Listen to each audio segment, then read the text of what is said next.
August regular meeting of the Board of Supervisors to order. And at this time, I would ask Mr. Smith to lead us in the invocation and pledge, please.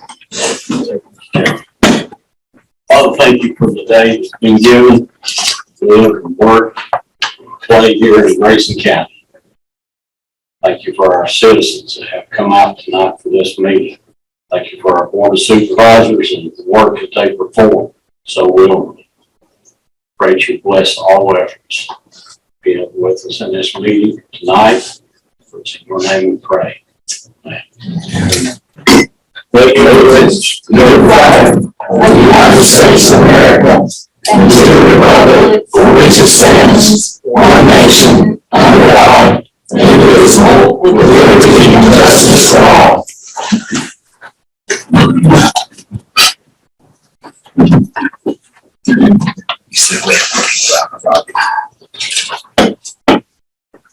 Would remind everyone of the decorum for this meeting, which is located on the back sheet of your agenda.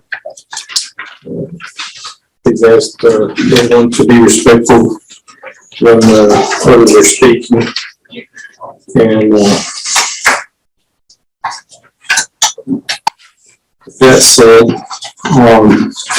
each member of the board has ahead of time received a copy of the agenda and the consent agenda. I don't have any noted amendments or changes to that. Chair would entertain a motion to approve the agenda and consent agenda. I have a second. Second, a motion before us. Second, all in favor signify by saying aye. Also aye. I will make one more announcement for anybody that may have arrived late. We do have a public hearing tonight, and that will be in regards to the proposed animal large ordinance. Anyone that hasn't signed up to speak and you're here and would like to speak concerning that matter, sign up sheet in the lobby. Also, if there's other matters that you're here to express concerns or make comments on, please sign up on the public comment sign up sheet. And that way we'll make sure we get to hear from everyone. Let's see what time we got here.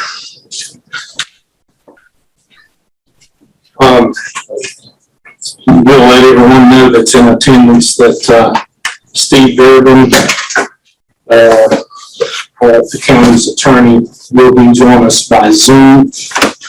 And so he will be here for the duration if needed.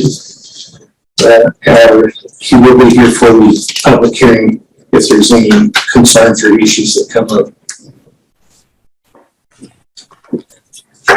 Mr. Chairman, can you hear me? Okay. Mr. Dunn, good to have you with us. Good to be with you. Will be a bit of an echo on the delay. He may be muted. Second, all in favor, signify by saying aye. Yeah, that's pretty significant.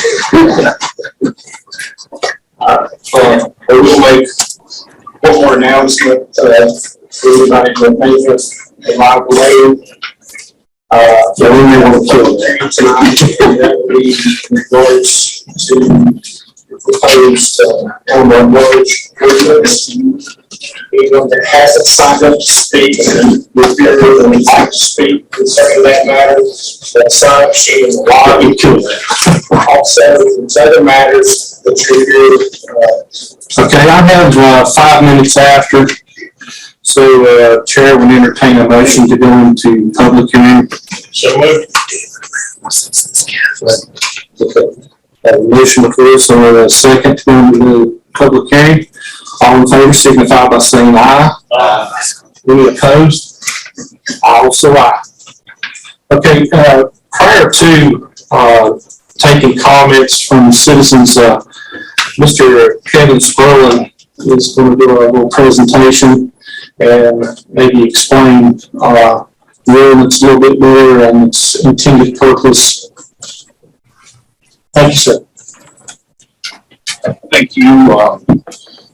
Glad to bring this up again tonight, to you all to discuss. What I'm going to do, just for your all's benefit, is I'm going to use a video recording, okay? And I'm not going to do PowerPoint. This was kind of an 11th hour deal, so please feel free to laugh at my artwork, okay? But I think it'll help define for you, fence in, fence out, what this ordinance is and what it's not. And as you potentially receive comment, I know sometimes those terms get confused, so I would like to clarify those as I go through this. So first off, I'm going to speak up so you can hear me. This is terrible drawing, but basically you've got two individuals, we'll call them Mitch and Kevin. And Mitch has got his big cowboy hat on, and he's got some pretty skinny cattle here. In a fence out situation, basically, there's a physical barrier that must be crossed, and the key fence code sections, and I've got copies of this if you need them. There's definitions of a lawful fence and all of that. The key parts is when damages for trespass occurs, and there's the Code of Virginia 55.1-2810 through about 2812 defines what those damages are that Kevin could take if his corn gets damaged, okay, by these animals trespassing. Okay. In a fence out situation, that can only happen with this being enclosed by a fence. Okay. And so that fence goes all the way around that. The property line does not really come into play. Okay. So if I want to have damages for their coming in here, I would have to enclose that off. Okay. So that's fenced out. And that's the current law. That's the current state of Grayson County. Okay. Now fence in, basically what the state code allows is for the county to basically say the property line is the fence. And as soon as animals can cross over, Kevin can seek damages or can put a lien on those animals or impound those animals as soon as they cross that property line. It doesn't have to be a physical structure. Our advisory committee was not in favor of going that route simply because we've got a lot of new neighbors. We've got a lot of conditions there where we have an occasional trespass. An animal, those of you, many of you that have livestock know that they get out sometimes. Okay, and there's nothing in the code that says the first time they cross that property line, the damage is still to be sought. So we kind of wanted to avoid having that liability between neighbors that as soon as an animal got out the first time, there could be liability. So that's why we did not say this route. What we did do as an alternative, we keep fence out for the county, but let's say that we've got a landowner that's negligent. We got a hole in the fence, okay? And it's all intents and purposes, boundary fences. You know, we're not building fences just around our gardens. We have the property fence, right? And those animals get through that fence, and they do it on a repeated basis because, you know, some people don't keep their fences up. We've not really had a good way to deal with that. With this ordinance that we've proposed, the Ag Advisory Committee made up the farmers is proposed for you all to consider is that repeat offenders, that happens multiple times, they also have access to public roads, which is public safety concerns, that the law enforcement, our sheriff, can actually enforce this ordinance as a misdemeanor. So it keeps neighbors from fighting one another, but it does give our law enforcement the opportunity to say, hey, you know, you can fix your fence or we're going to impose a penalty. And that's basically what this ordinance does. Any questions? What does it not apply to? Does not apply to cats, dogs, and honeybees.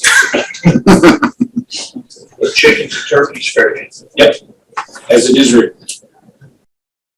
And we do have a 12-month delay from the time that it is enacted to give people that may need to repair fences a chance to do that before it actually goes into effect. Could you flip back to the first? So is this kind of a neighborly version of the fencing? Yes, well, it's more of a neighborly version of fence out. And this is still what we're operating under. We're still, kind of think of this as free roam. These animals could go wherever, it's old common law. But, practically speaking, the fence is going to be right here for most situations, okay? But the code does say that if any livestock damage or any domesticated livestock enters into any grounds enclosed by lawful fence. I think that's probably an important word, and our county attorney could probably speak to that better. But that has to be enclosed as defined in previous code sections. The owner or manager of any such animal shall be liable for the actual damages sustained. That's how it's written in the code.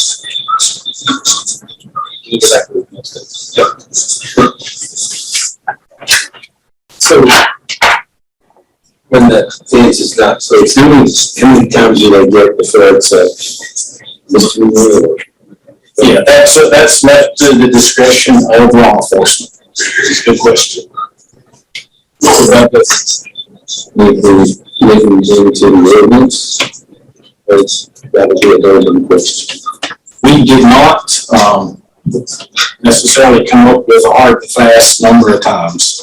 Again, we just left that up to the. So like a speeding ticket, they can get a warning, like I got here, okay. Mr. Chairman, If I could, speak to me today about that, and he said basically what they were going to be looking at is cattle keeps getting out 2 or 3 times every month, and it's repeat every month that's happening. He said that's the ones we're looking at. And I will also make a point that this is not uncontrolled movement. This is cattle out. Okay, so if cattle are crossing the road from one farmer, the farmer's property, he may have or she on one side of the road and the other, and they're controlled moving those animals from pasture to pasture across the road. That's not part of this. They would not be at fault there.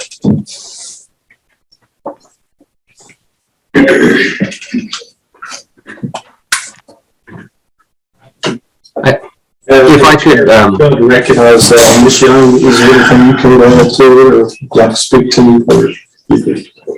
No, I think Kevin did a great job. He's really studied these laws, and what they say, and I kind of gave the boring version, I guess, last time because I can't draw quite like Kevin. And we wanted to give the basic version to just make sure everyone understood, what the laws and what we were trying to do was. Thank you.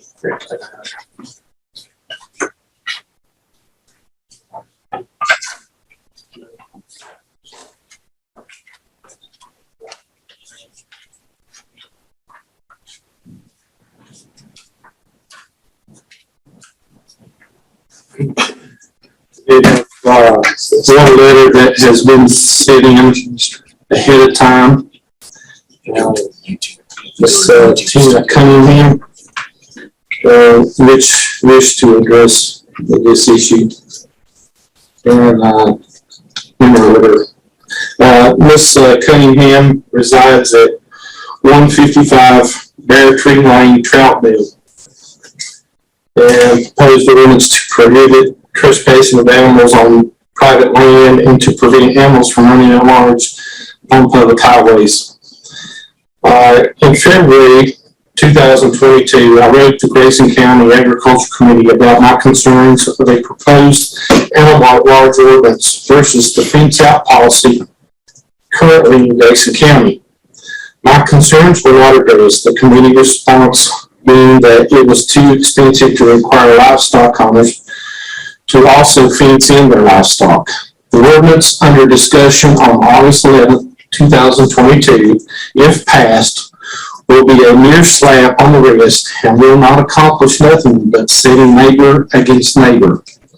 All we non-livestock farmers want is to keep someone else's animals out of our lawn, gardens, and acreage. Here's my example. 3 households of 5 people, none younger than 70, live on half of a 200-acre farm that has been in the family since the 1930s. The other half of the original property is owned by relatives whose employment requires him to live away from the farm 5 days a week. He has approximately 30 head of beef cattle. These cattle have little good grazing, and they are frequently hungry, especially during the winter months. Our farm is 70% hay fields, 30% wooded and home, and very attractive to hungry cattle. The cattle frequently tear down the fences in a boggy area and roam our farm in search of good foliage. They make their way to the hills, to our house, to the public road, and at times cross the road to neighbors' houses. Since the owner is not at home, we have the task of rounding up the cattle, getting back on their side of the fence, and then repair the fence, which under current fence-out policy, Grayson County fence-out policy, is our legal responsibility. How is calling the sheriff to issue a summons or paying a minimal fine going to keep the cows on their side of the fence? Fine or not, the cattle still have to be herded back to their side of the fence.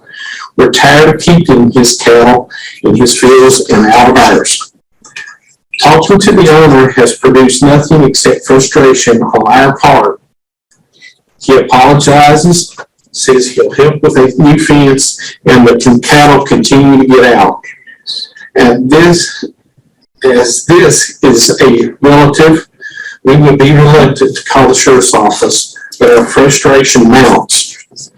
We're prepared to erect a new boundary fence if we can find a reliable contractor, which has so far been fruitless considering the third of mile fencing needed. I urge you to withdraw or defeat this proposed ordinance. Please reconsider the possibility of making Grayson County a fence-in county. Good fences make good neighbors. We're trying to do our part toward solving our problem, but the livestock owner needs to be liable for the damages and aggravation caused by wandering livestock. Sincerely, Tina Y. Cunningham. And I believe that's the only letter I have.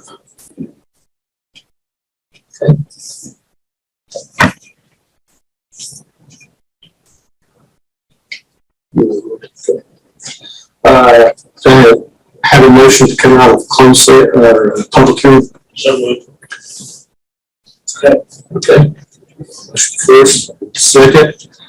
All in favor, signify by saying aye. Any nays? Also. Okay.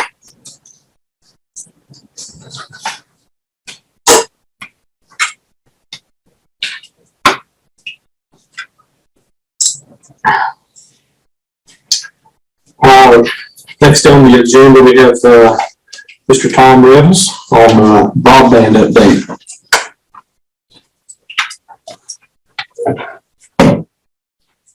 Mr. Chairman, other members of the board. As you know, I've been working at this for about 5 weeks.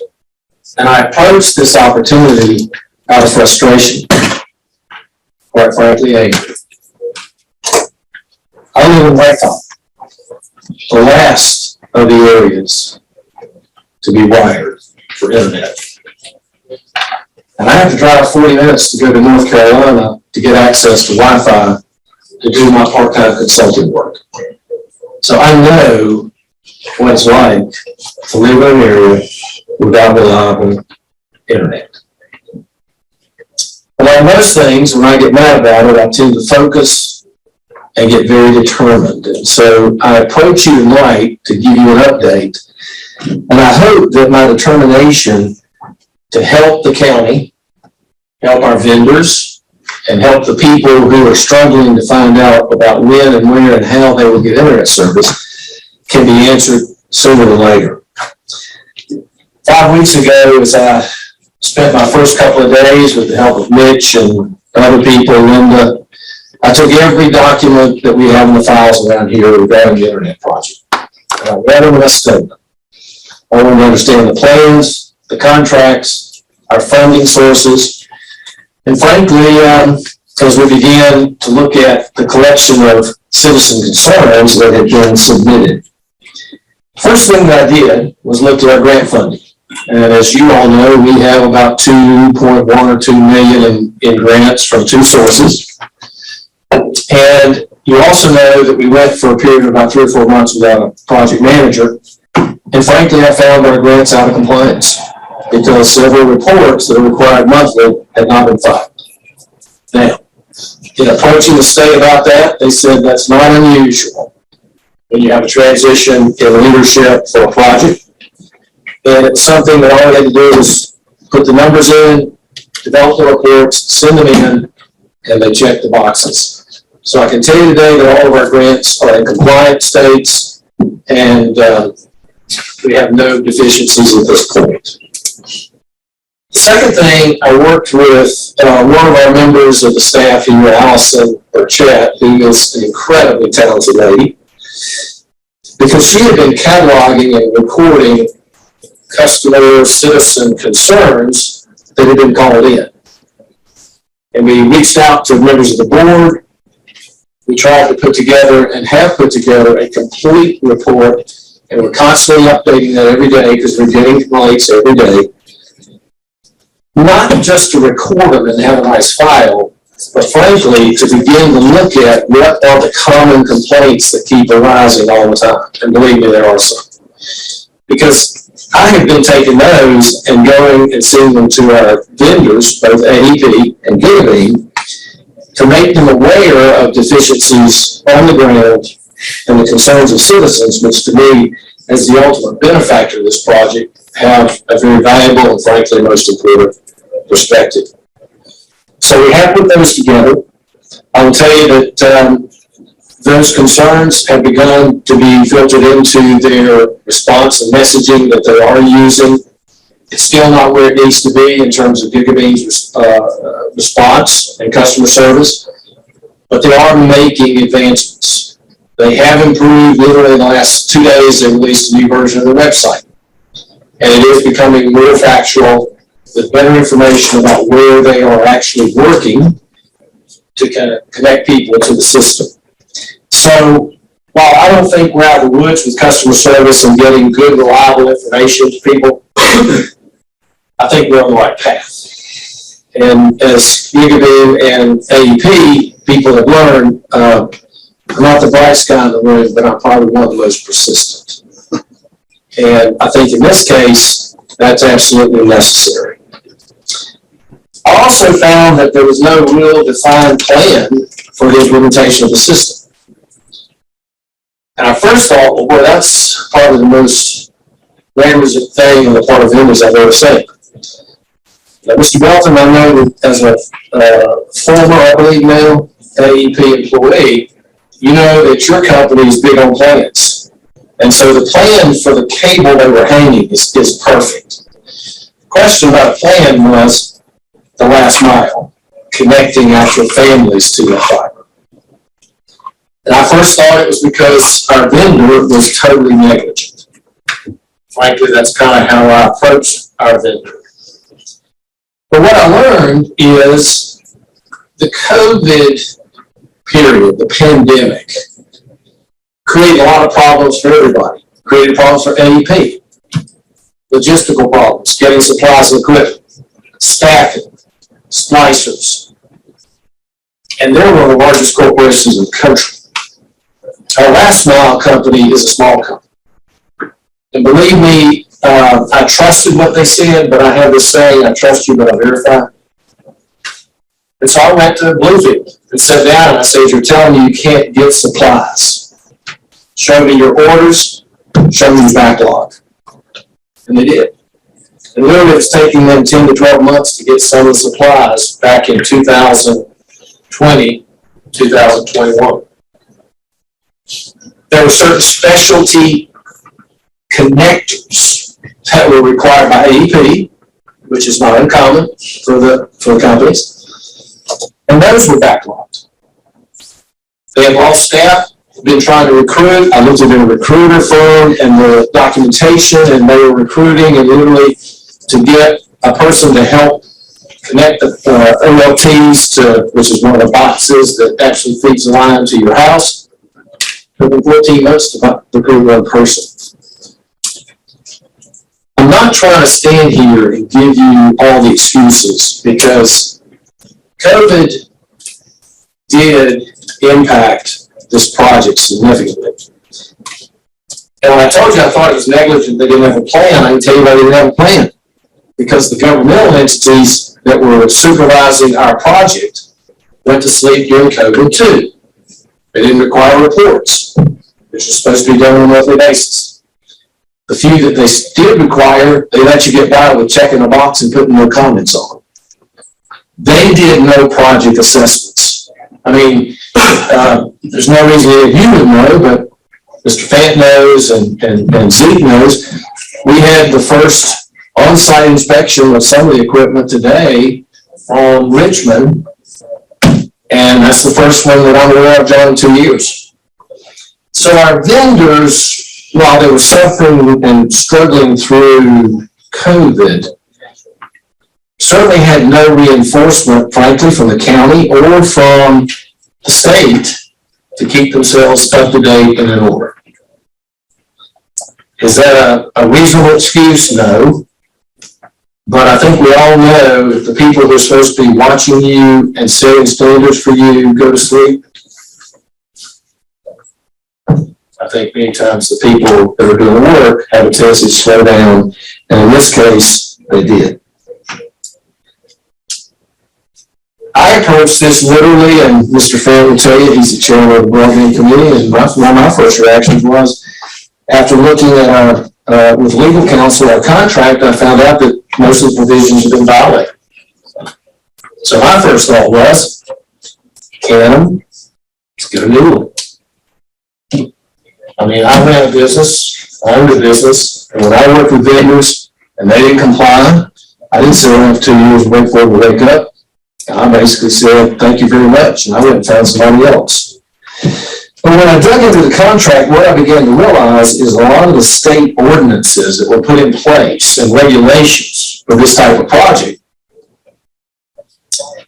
made canceling a contract very difficult. And here's one example. If we were to vote tonight, if this group, not we, sorry guys, but if you were to vote tonight to cancel that contract, then probably in 3 days we get notification from the state that all of our grant funds have been pulled. Because the grant funds were given to the county and they required us to designate a vendor, and if you change that vendor, then your grant funds aren't good anymore. So any of you who played with grants know how they can be sticklers for that type of thing. So at the end of the day,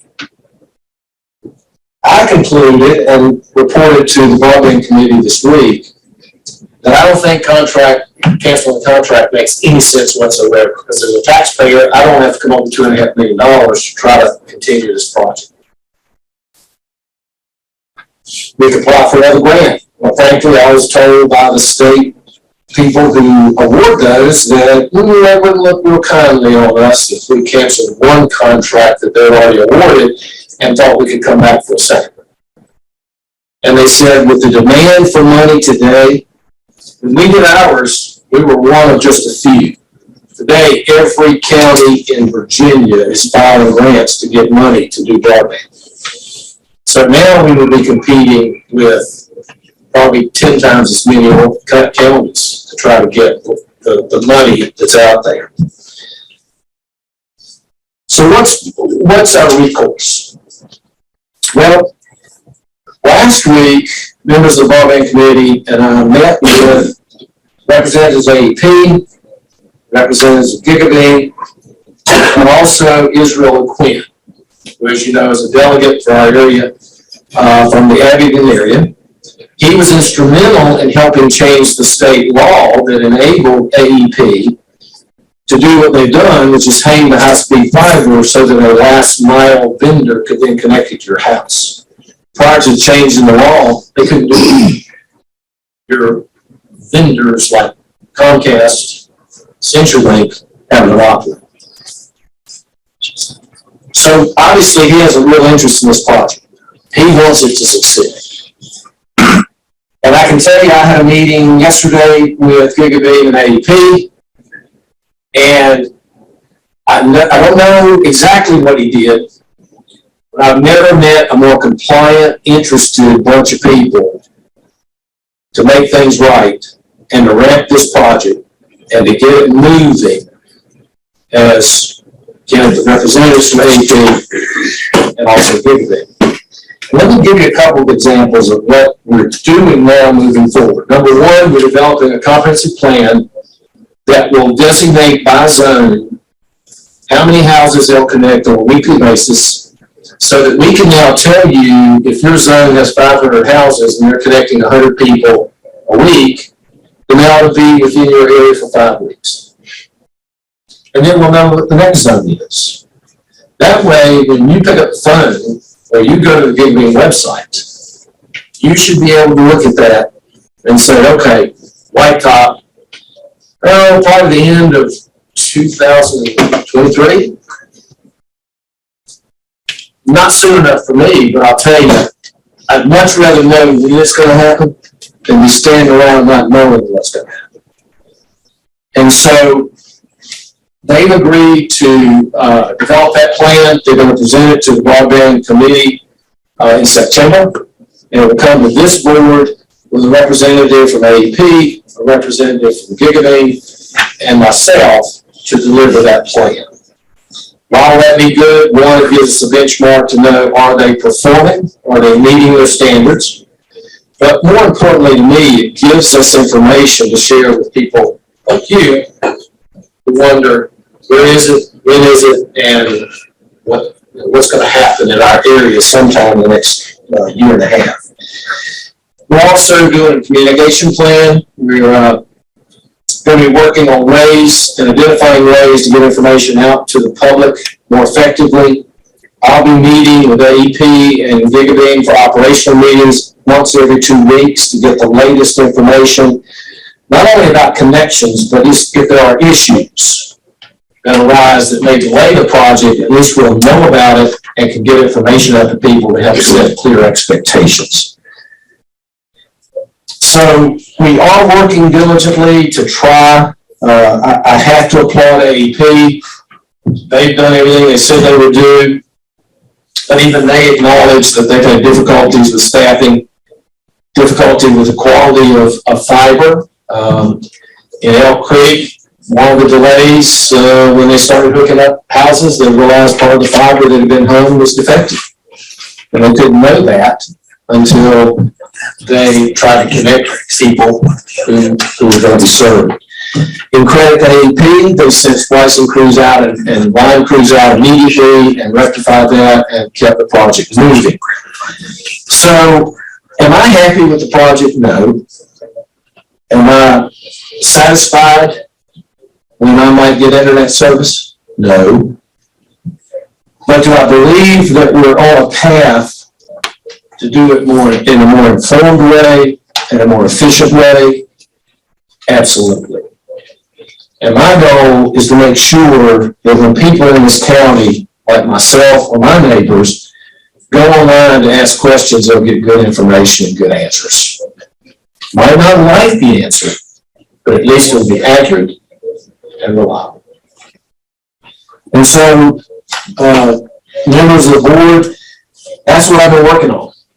And I applaud Mr. Fant and the broadband committee. I applaud management.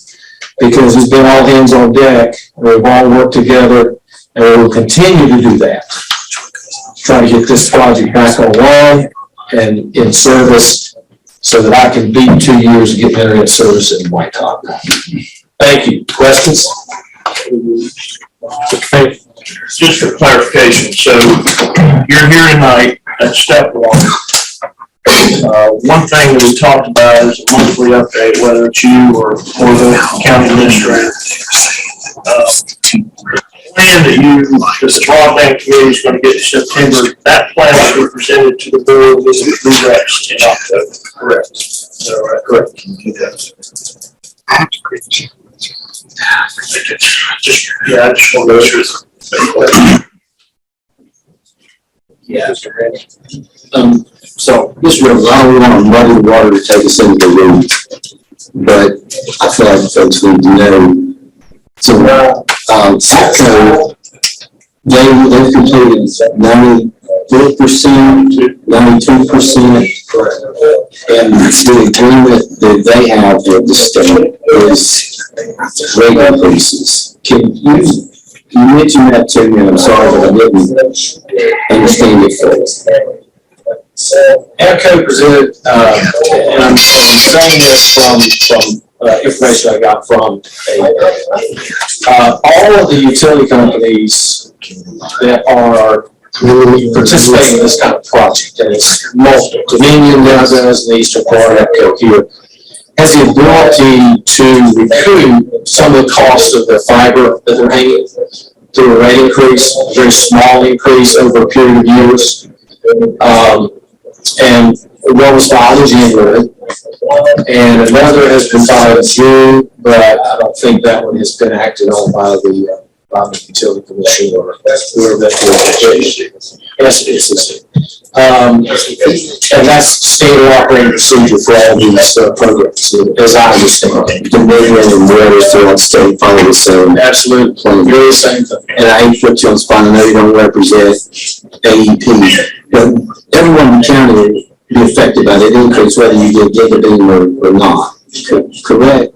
So it's my understanding, if you get power, Okay. you will pay a small increase. Yes. I just felt like it was important, folks, because we all have AEP, and, you know, we got tons of little things in the bill that some that we don't know what they are, and some that we do. And I appreciate you sharing that with us.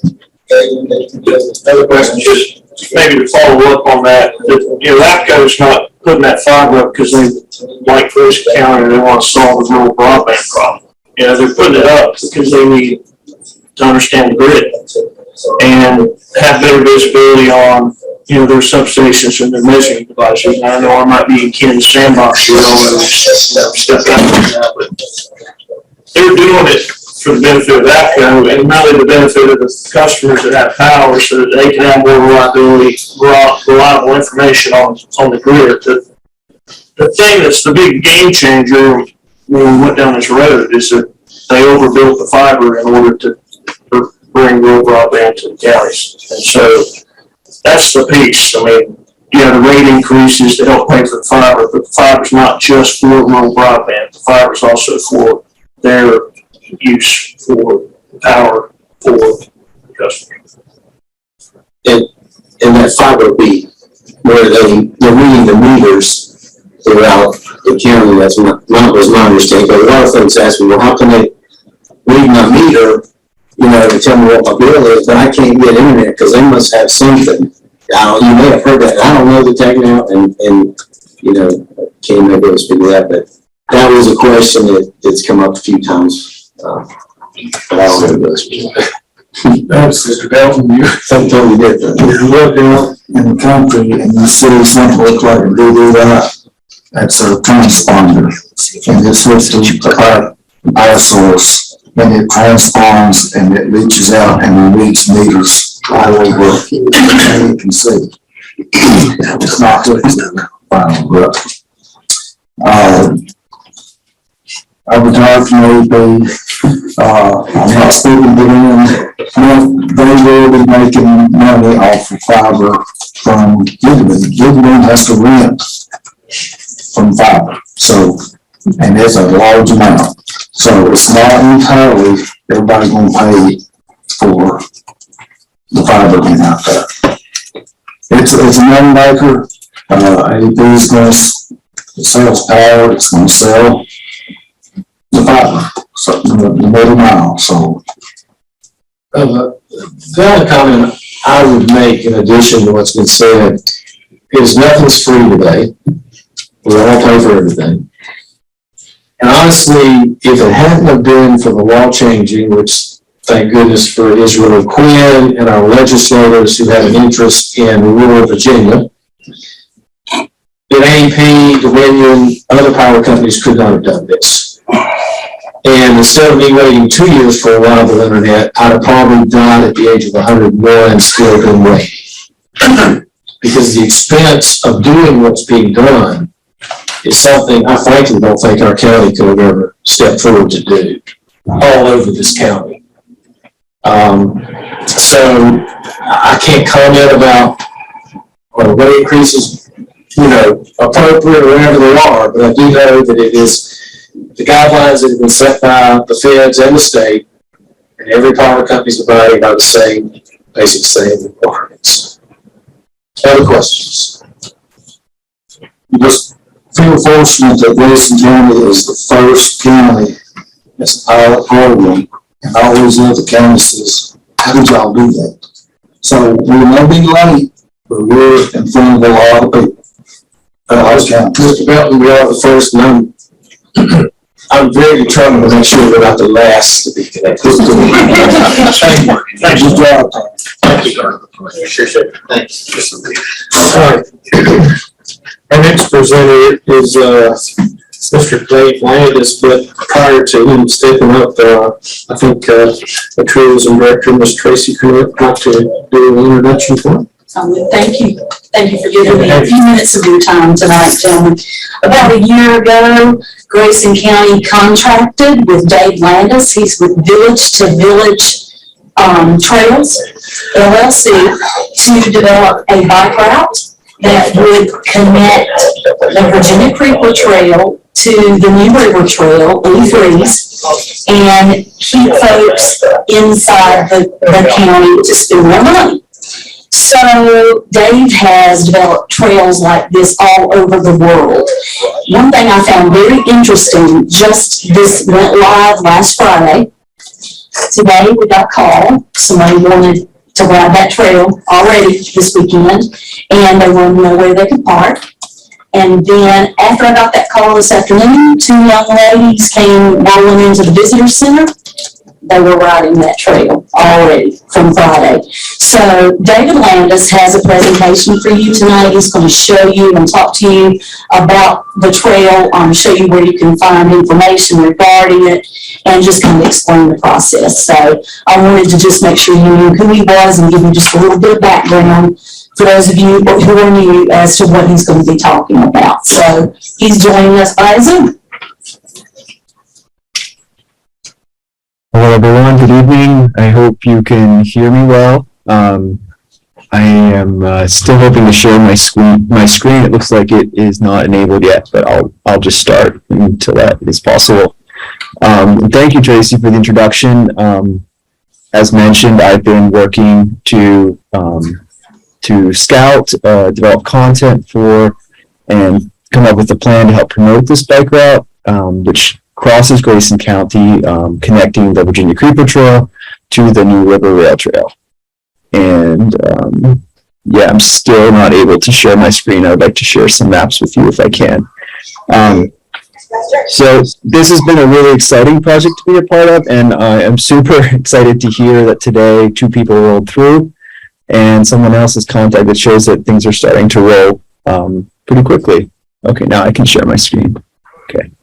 So just, can you all see my screen? Can you see my map? Yeah. Okay, great. So yes, the task was to connect these trails. I'm going to give a little background on the process of how we came up with this route. So you can see here on this map, Grayson County is this highlighted sort of triangle. And on the east side is the New River Trail State Park, and the west is the Creeper Trails, I'm sure you know. And those trails are used quite a bit by cyclists, recreational cyclists, for tourism, all types of cyclists. They're fairly approachable trails. And the task was to create something that crossed the county, that was safe, that was accessible as much as it could be, and that promoted the businesses throughout the county. And when I start on a project like this, I first do a lot of research. I talk to a number of people, cyclists, outdoor enthusiasts, and there's also a lot of data on the internet from websites where people record where they ride. And I found something really interesting. This is a map of a similar area. This is a heat map. It's the density of recorded cycling activities in this part of the state. And what was interesting to me is that there weren't many people riding in Grayson County. You see on the west, there's some heat where the Creeper is, on the east where the New River Trail is, but there's actually proportionally a lot less in Grayson County than there is in the broader surrounding areas. So I thought this was pretty interesting. So I didn't find a lot of data from where other people had already been riding.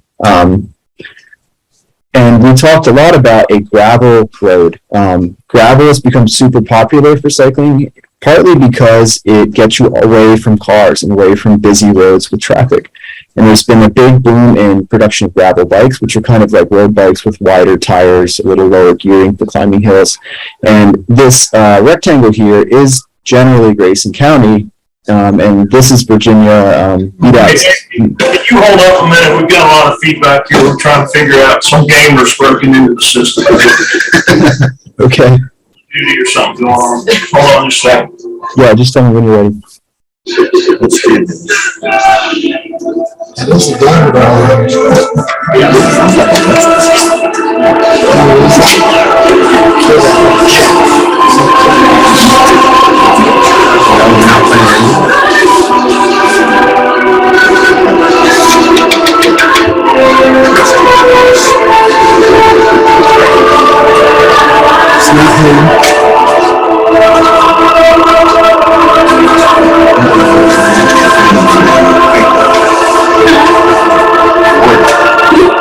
Turn the TV on, see which preview it is. There we go. Found it. All right. Let's go back to the Zoom. Okay, I'm not competing with the music now. Okay. So what I was saying is what's really interesting is that Grayson County has a very high density of gravel roads, but yet the gravel roads are not ridden by cyclists. And what we found kind of in this project is there's an opportunity to connect these quiet roads that don't see many motor vehicles and have lower speed limits and are generally, oh, sorry. Okay. I need to reshare my screen. Okay, am I back? Looks like I'm back. Get this up again. Okay, so there are a lot of gravel roads. These blue purple roads are gravel. The project was to sort of use these roads to connect the two rail trails. And what I did for the scouting portion of the project, I personally drove or biked most of these corridors that connected. You can see here all these different colors represent things that I've looked at. And I came across a lot of really beautiful, quiet roads through the countryside. And, you know, Grayson, as you know, Grayson County is mountainous. It's very hilly. And it's very rural, and I found just a number of really beautiful, quiet roads with very few cars. And this is exactly what cyclists are looking for, a specific type of cyclist these days. You see there's a lot of winding roads, as I mentioned, up and down. But I like to do this kind of cycling, and there's a huge growing number of cyclists who are interested in this as well. And this is the route that came up with. Grayson and gravel go well together, and the traverse is something that crosses a place, and this is a route that connects White Top to Freeze with Independence over here, and you can see the elevation profile on the bottom. It generally starts a little higher up at White Top and ends a bit lower on the New River, and the preferred direction would be to go west to east because of those elevation changes. And with that, also through all of the routes I looked at, also sketched out a way to make this a loop circuit. Some people will ride the rail trail, the Creeper Trail, the Grayson County part, and then the New River Trail. And some people will find it a lot simpler to actually just leave a car at one place in a circle and come back to the car. So I also threw this in. The northern part is a bit more hilly and more challenging, but it's beautiful. And then through this process, I presented the route to Tracy and some others, and we drove the route for most of the day and checked out a lot of these quiet little roads. And then I invited a group of about a dozen friends who love to do this kind of thing from all over Virginia, and we rode this circuit together and wanted to get their feedback, their impressions. This was in early spring, mid-spring, before some of the leaves came out. But we had a really great experience. Everyone loved it, and wants to come back and do more. So one of the things about this route and about Grayson County, most of the services for cyclists are on Route 58 directly, places to stay, like the Grayson Highland Store and Inn, which has rooms, it allows camping, it has meals and independence and freeze. But often we had to go back to 58 and cross the route or use it for a short section just to connect to the services. And this is that group again in Independence. We had kind of a rest stop there with one of the music festivals, which was a big highlight for the group. And this group is ridden all over Virginia, all over the East Coast, and even beyond the U.S. to some degree. But everyone was very impressed and really had never ridden gravel in this part of Virginia, in Grayson County. So it was very telling. Here's the group at Freeze getting hot dogs and ice cream before we start to head back uphill towards the west.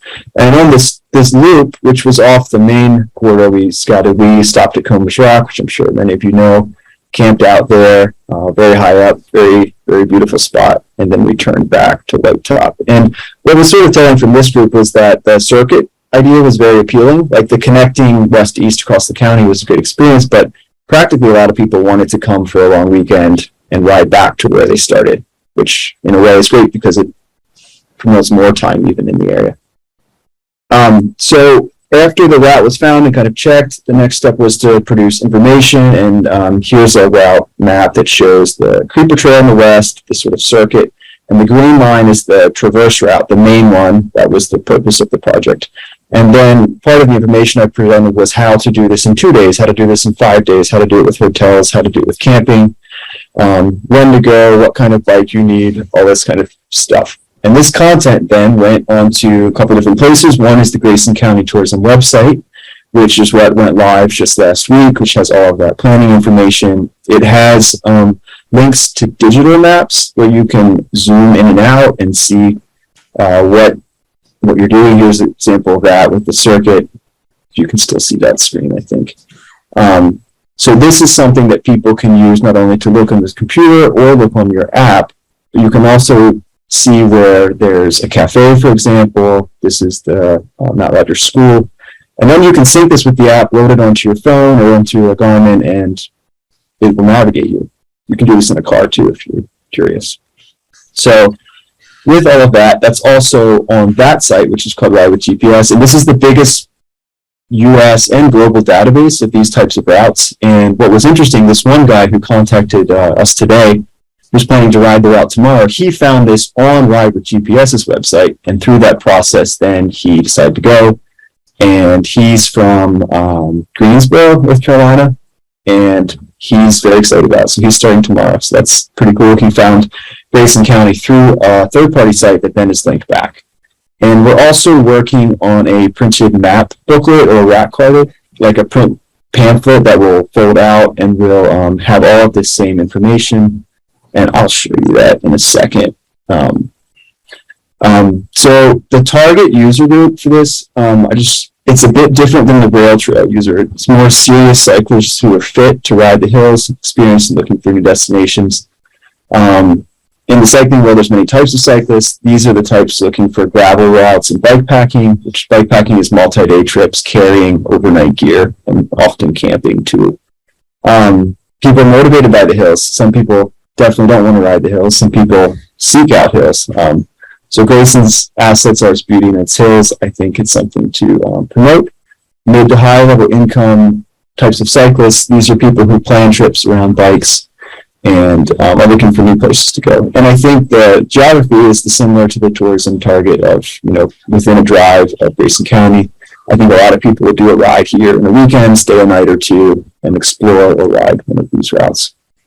And now that the route is out there, the big task is spreading the word. So the process presenting here is working with tourism and using a lot of digital social marketing. People find this stuff through the internet and through their friends. And there's a lot of websites where cyclists record what they do and they share it with others. People see experience and that's an interesting thing. It's beautiful. I want to try that. They pin it to their account and then they come back and put it on their list.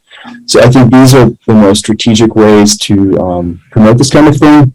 And also there's a lot of work to be done with strategic partnerships with local businesses along the way. So you have a guest house that can say, I have this map, I have this new thing, and if you're interested in cyclists, let's promote this as something else to do here with a new product to sell in Grayson County.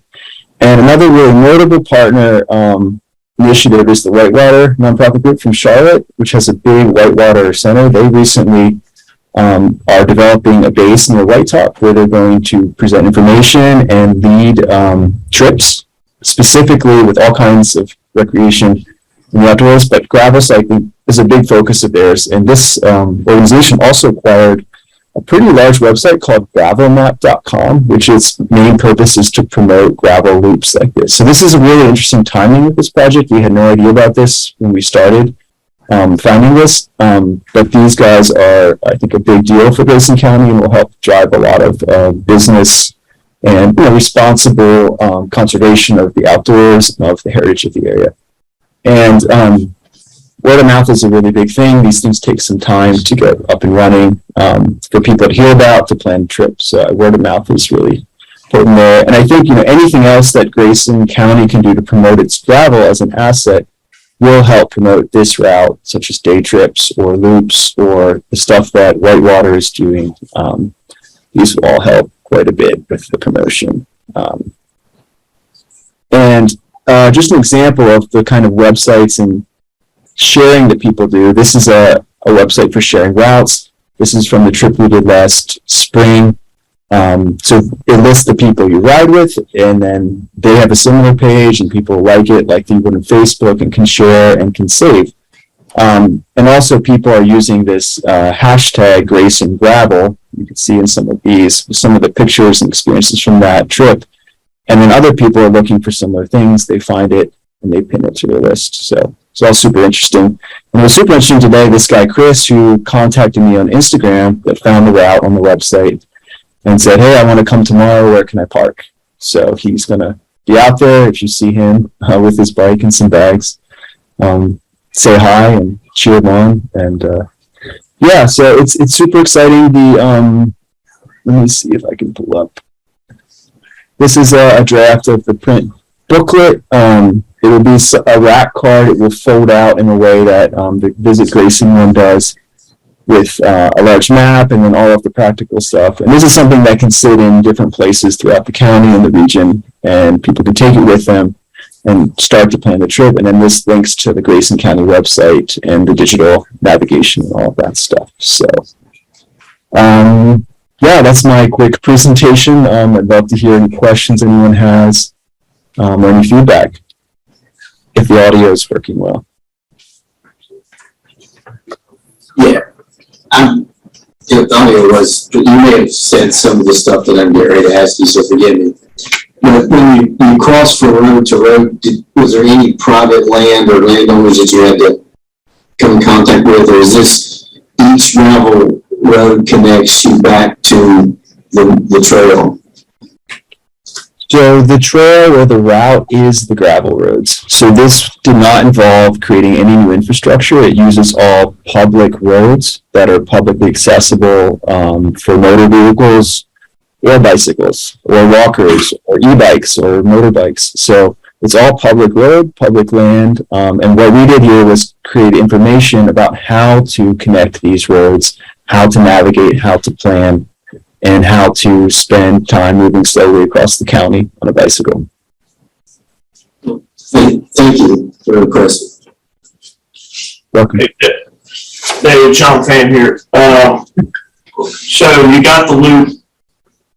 What's kind of the next step? Are you thinking branches off of that loop that you think might be kind of fun, or is there something you would recommend as we see how this thing develops at this point? Yeah, great question. I think the loop has a lot of appeal. Like I said, people are looking for simple logistics.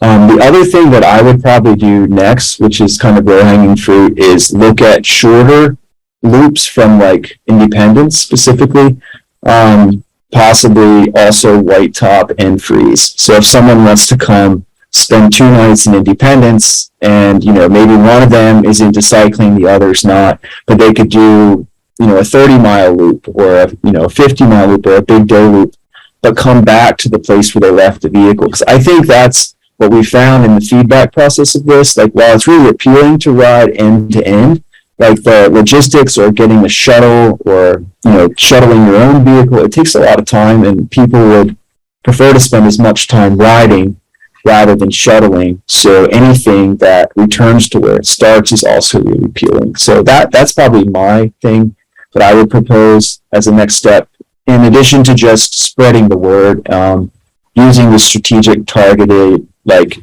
internet spaces where people are looking specifically for this thing. Tell them this thing is here, it's ready, it's this beautiful part of Virginia that not many people are cycling, you know, the roads are quiet, they're safe, people are great, you know, there's music festivals, and, you know, and then I think then it gets the ball rolling. It takes some time, you know, but you have to start with getting that word out and building this base of information in the public, social, digital space. And then that sort of keeps growing. Yeah, and well done. Very impressive. I'm not excited to ride it myself personally, but I'm excited for those who want to ride it. That's what I'm excited. Yeah, it's great riding. I mean, I've ridden a lot all over the world. Honestly, it's amazing. So, Great, thank you. Mm-hmm. Welcome.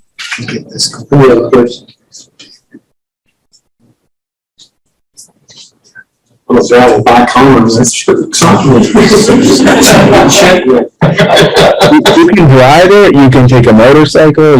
E-bike. E-bikes. Yeah, this is a great route for e-bikes because it's completely legal. You know, you're not going to encounter a lot of other cyclists or cars, and then it kind of flattens the hills a bit. So, yeah, I mean, that's another opportunity, is to have e-bikes available or encourage e-bikes to come, because there's some places e-bikes are restricted, like the rail trails, many rail trails.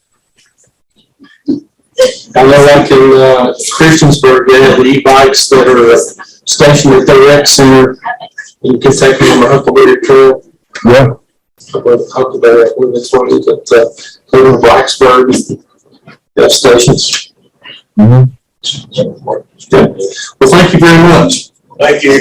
Thank you all. It's Well done.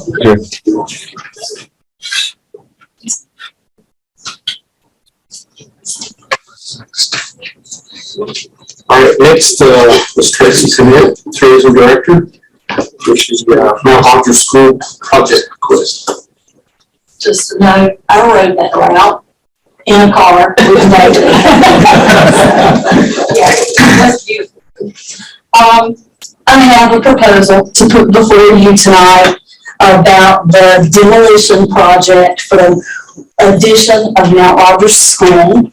And I have a slide presentation with just a couple of slides. I'm going to wait until I get those up. Basically, the first slide that I have is just going to show you the funding history, where the money has come from for what we have done so far. This project started in July of 2020, and I know that's small. I apologize. I hope you all have a copy of it. Okay, so this started in July of 2020, when the Virginia Department of Environmental Quality, hereafter will be referred to as DEQ, funded a grant for $20,000 for basically a feasibility study.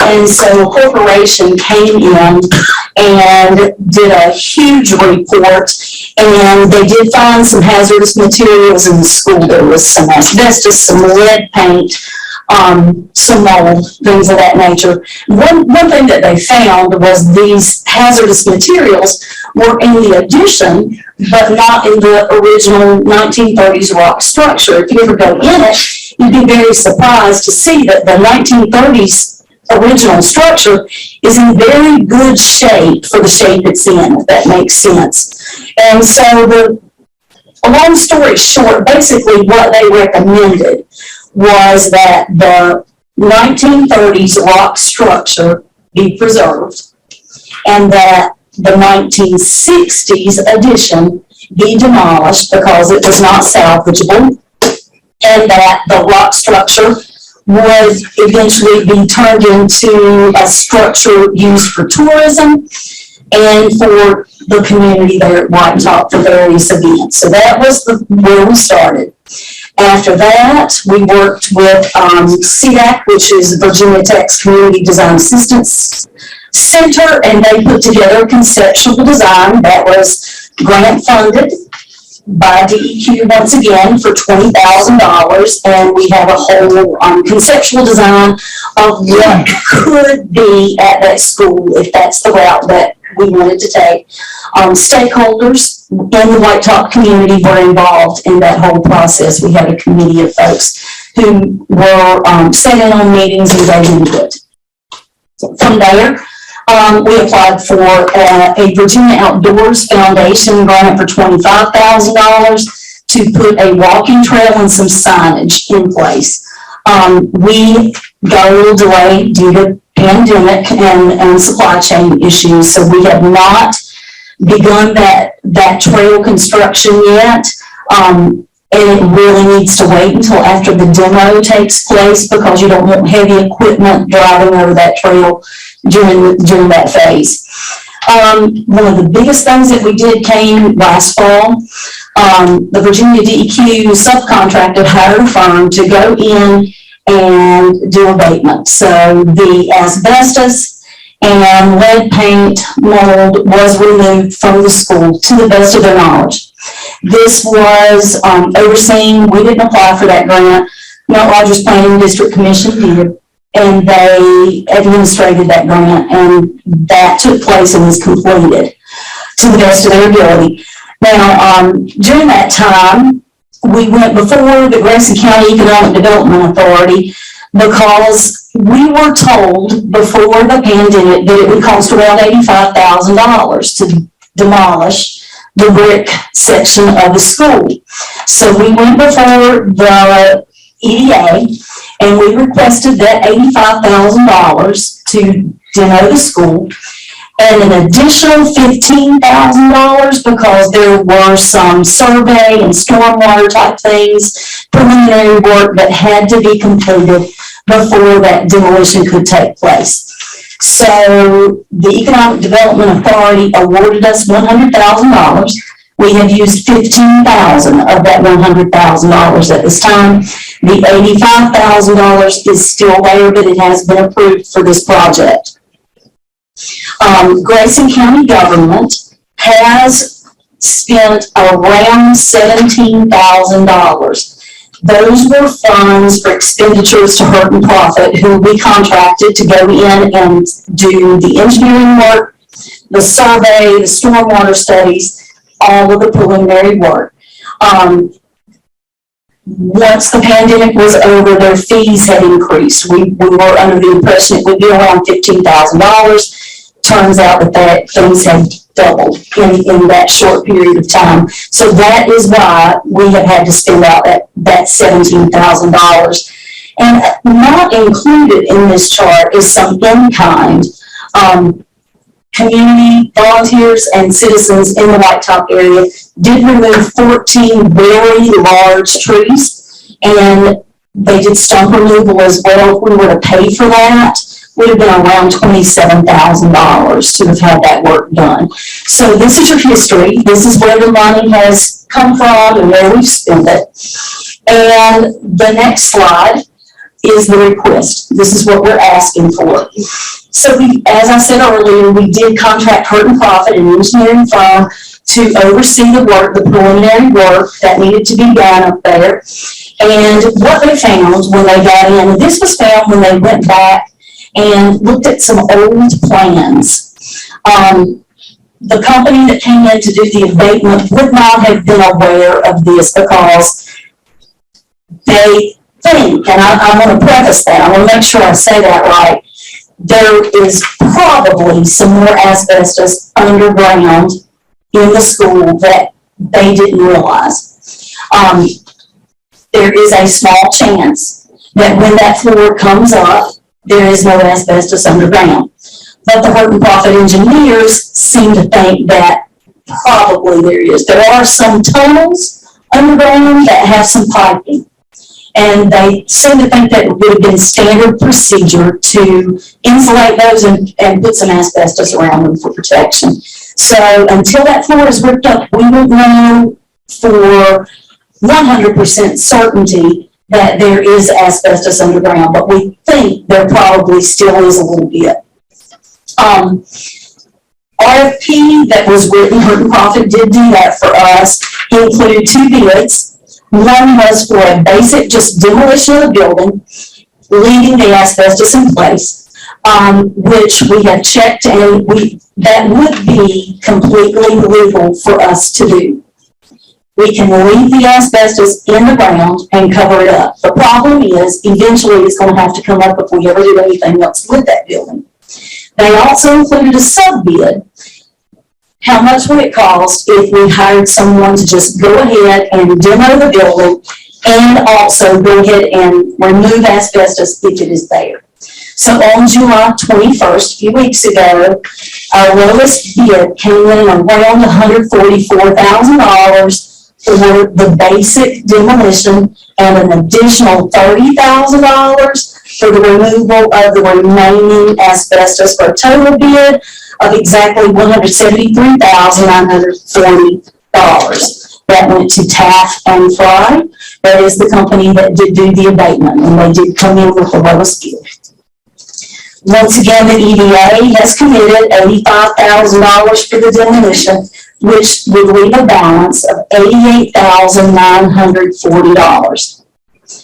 The Mount Rogers Planning District Commission, who wrote the grant for the original abatement, is in the process of requesting another grant from DEQ, asking for that $30,000 to complete that abatement. We should know in the next couple of weeks whether that will be awarded or not. If it is, that would leave us a balance of $58,940. So, in other words, this is the ask for demo. Anywhere from $58,940 to $88,940, depending on DEQ's response to the request, which is expected at the end of the month. So that is the ask, which would remove the building, which is a safety risk. If you've ever been up there, I don't think there's any argument about that. We do have about 30 days to respond to this low bid, or we'll lose it. We would like to get this project, one of this magnitude, completed before winter, because winters in White Top are a little different than they are here. And we also believe that if we can demolish this building, if we were to go back and seek funding opportunities through grants in the future, I've been assured that our application will be viewed much more favorably if we have already done the demolition. It is very difficult to find an organization who is willing to fund a demolition. Everybody wants to fund construction, not demolition. So that's the ask, and I will leave it to your pleasure and your discussion, and answer questions if you have them to the best of my ability.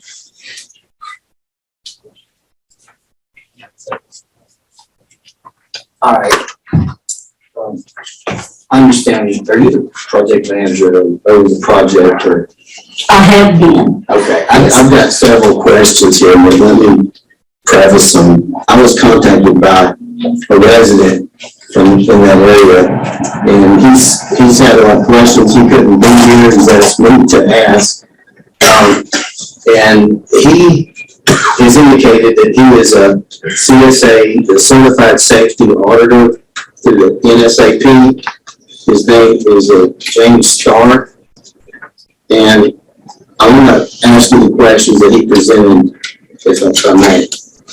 And this is in regards to moving the hazardous waste on the facility.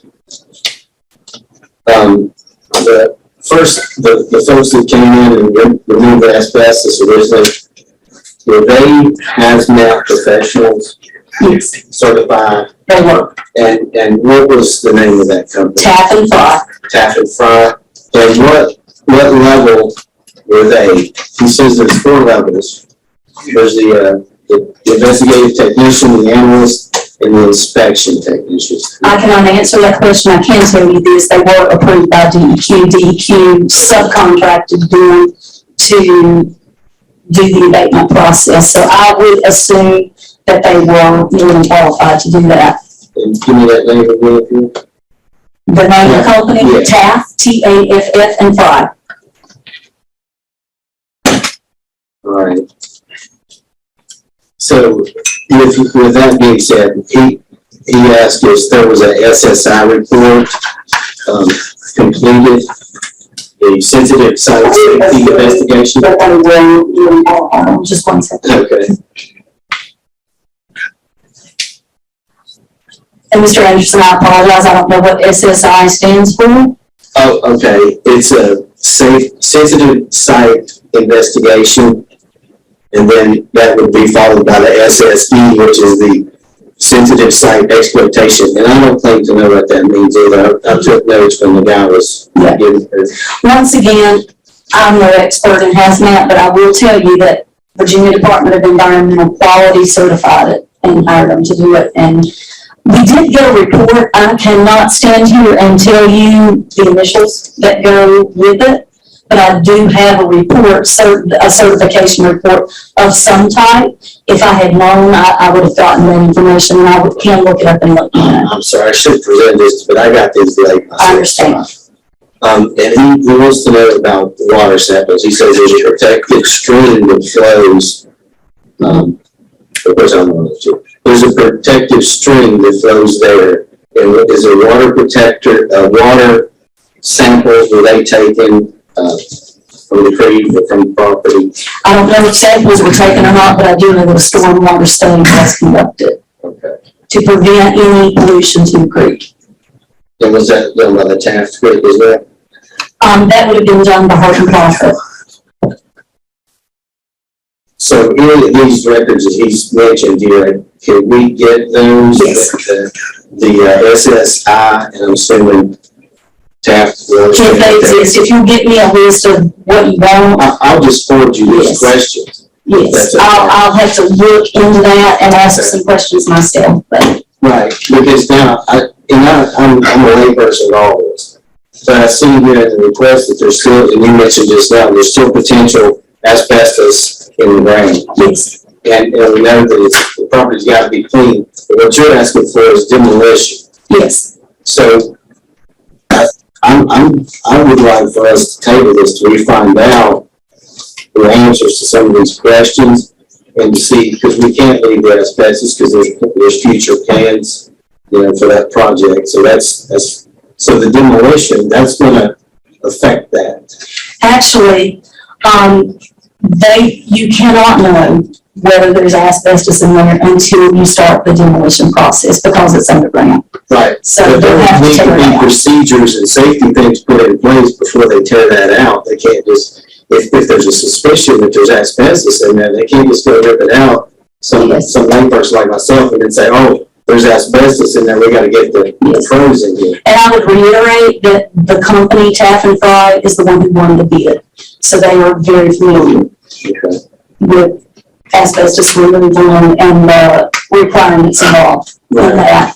What would be ramifications if we delayed this request? The winter can be a problem, and we could lose our bid because we have so many days that we have to, and we have to send it out for, could potentially have to send it out for bid again because we could possibly lose our bid. The winter is another concern, and the fact that it continues to be a safety hazard up there just as it stands.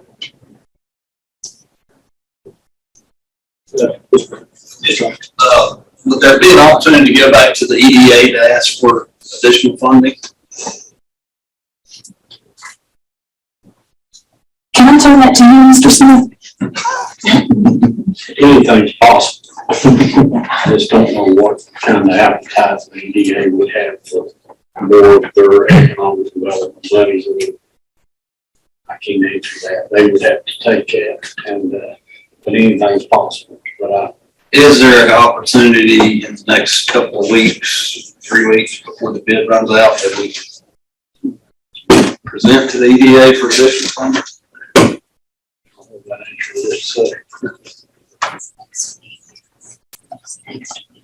DDA meetings next week. So we can 16th of August. we'll present that on the agenda for discussion at the next meeting, August 16th.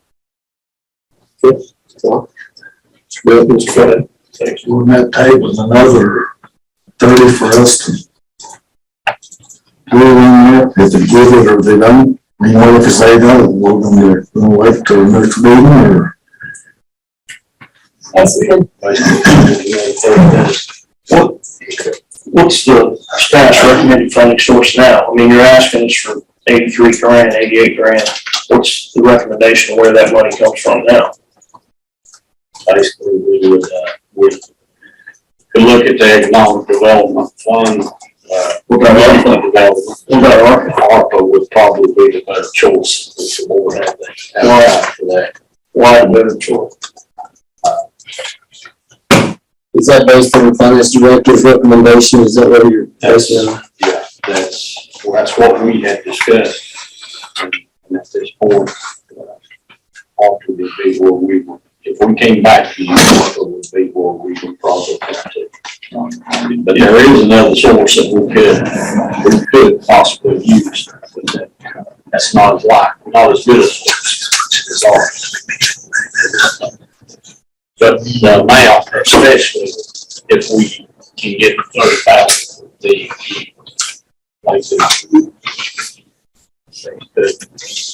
Personally, I would just like some of these questions answered before we, yes, I know we're gonna have to, at some point, we've got to do this. But if there, I think, just to think that there's asbestos in the ground and then may or may not leave it or carry it, I'm just not comfortable with that approach. If we get answers to some of these questions and make sure we get all our ducks in a row as far as, the water and all that, then I would be. We have answers to the water question. The water has been studied and certified, and it is perfectly legal to leave it in the ground. Hurt and Profit has answered that question for us. It's when you start moving it is when you get into issues. If you leave it in the ground, you're going to have to cover it up and deal with it later. It's kind of like putting a Band-Aid on it, I guess. Right. Would be the way I would say that. But your request, I think third bullet down, the request is for demolition and for 30K to cover the abatement of the possible asbestos. Yes, and then if we get that grant through. But regardless of the grant, the request is for $88,000. We may get that 30,000 back if in fact it has to be spent. Is that fair? Yeah, no, I just want to make sure. Exactly. Yes. Small chance, but there's no asbestos. Leaving it there and burying it. And clean it up like it's supposed to be. Yeah, and that is right. I know the justification for the request, it says that the hazard is twofold, it's structural integrity and hazardous waste. So I would think that the potential for asbestos or even lead or mold, which is probably still in there, would have to be included in that as well. I guess I'm of the opinion we move forward with it. I mean, if we, ARPA, in my opinion, and I'm not the money guy, but ARPA, the American Rescue Plan money that we have, seems to be a really good fit for this type of project as it's currently conceptualized for the tourism recreation side of things. And so, you know, we're talking about 88,000 or 89,000, out of which we might get 30K back, but it's from a federal grant that we already have. And whether or not we go to the EDA and get it, or whether or not we use ARPA money, we still are up against the clock. And if we don't decide tonight to spend it, we got to come back and have a special meeting in order to meet the time for the bid. So it's my belief, given the work that's been already done on it, and that we have a valid contractor that's been approved by DEQ to do the work, and they're the low bid winner for demolition, that we should move on with it. You know, see the advantage. I agree that Mr. Anderson, Mr. Ivey, cleaning it up, getting it out of there is the way to go. I think we can move forward with the project, get it done, for all the reasons you laid. So if they're doing the demolition, if they're doing the demolition and the price that we've got here for that and the bid on that, doesn't include hazardous waste removal, does it? Doesn't include removing the asbestos? Yes, $30,000 additional. So if they find the asbestos underneath the floor, Yes, that's included in all of this, and they're gonna remove that and dispose of that, no additional cost. well, that's the $30,000. Right. So it'd be 30,000 above the 80. No. It's 58,000 if we leave it in the ground. And right at 89,000 if we remove it. So the total ask is 88,000. Yes. Any more questions? Back to the funding source, if it would be the pleasure of the board to let staff work with, maybe putting it on the EDA agenda. They might have an appetite for saying, okay, if DEQ, will not take the 30,000, maybe they might have an appetite for doing that. That would make the county's bill 55,000. I think given that we've got the new trail coming in and the Whitewater Center going up there, the EDA has finally got something in that part of the county that they can focus on. I think it'd be a good fit to partner with the county. So it would be clear that we could work, staff would be willing to work with funding, with EDA and the county and come up with a example. Yeah, I guess I'm comfortable with whatever solution, if it's EDA or ARPA money. I mean, we have the money to do these type of things. That's what EDA does, and that's what the ARPA money's there for. I'm just saying ARPA money because it's not direct county funding, which is EDA is. And so, and we've got, you know, out of 3.2 million, I think we're still sitting on about 2.5 of that money, that grant money we got. So regardless, it's my thought, and I'll make a motion if we're okay with it, but I'll make a motion, well, I'll just do it, Kevin. I make a motion that we approve the $40 for the demolition and possible asbestos removal for Mount Rogers School. Okay, have a motion. All right. A second by Mr. Bolton. Any further discussion? Okay, hearing none. Roll call vote. No. Okay. Yes. Sean? Yes. Mr. Bill? Yes. I also yes. Okay.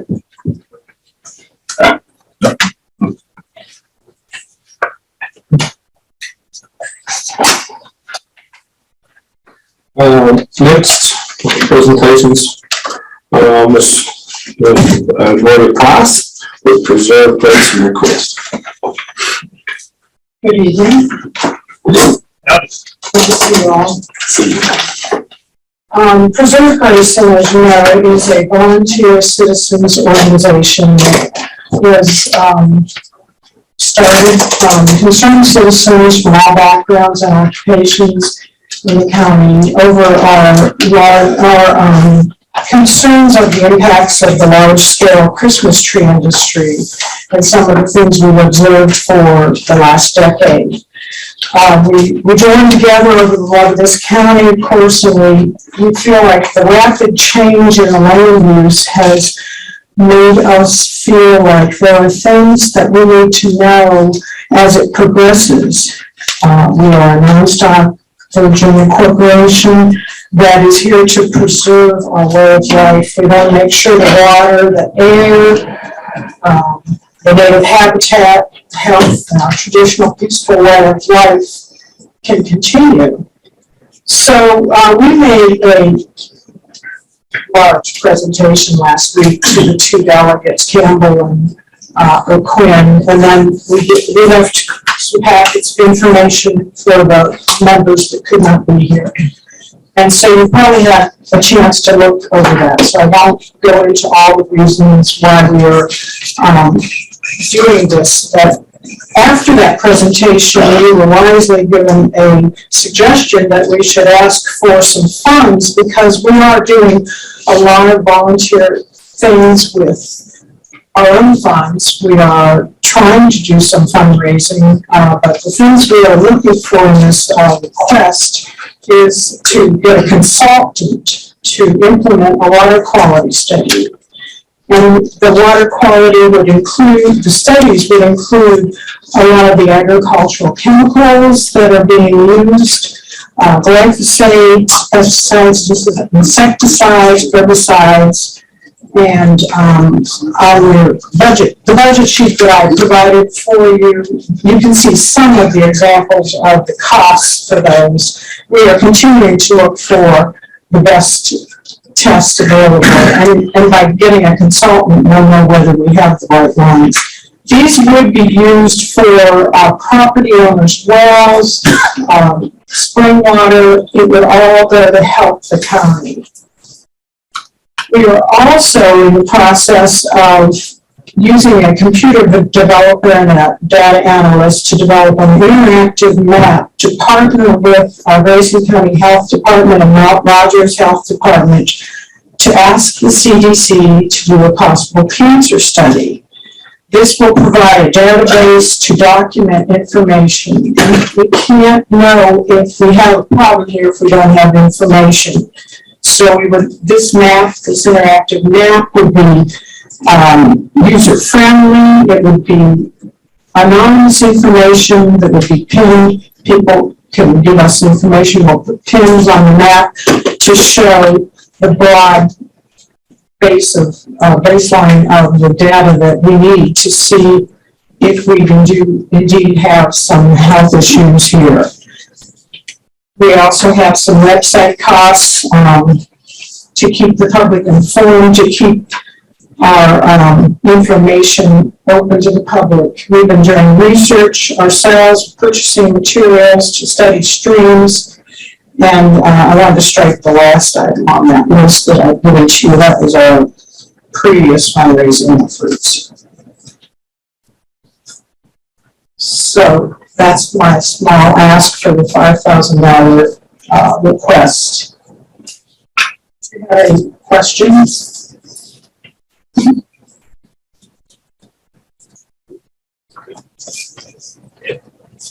Make a motion to approve. Second.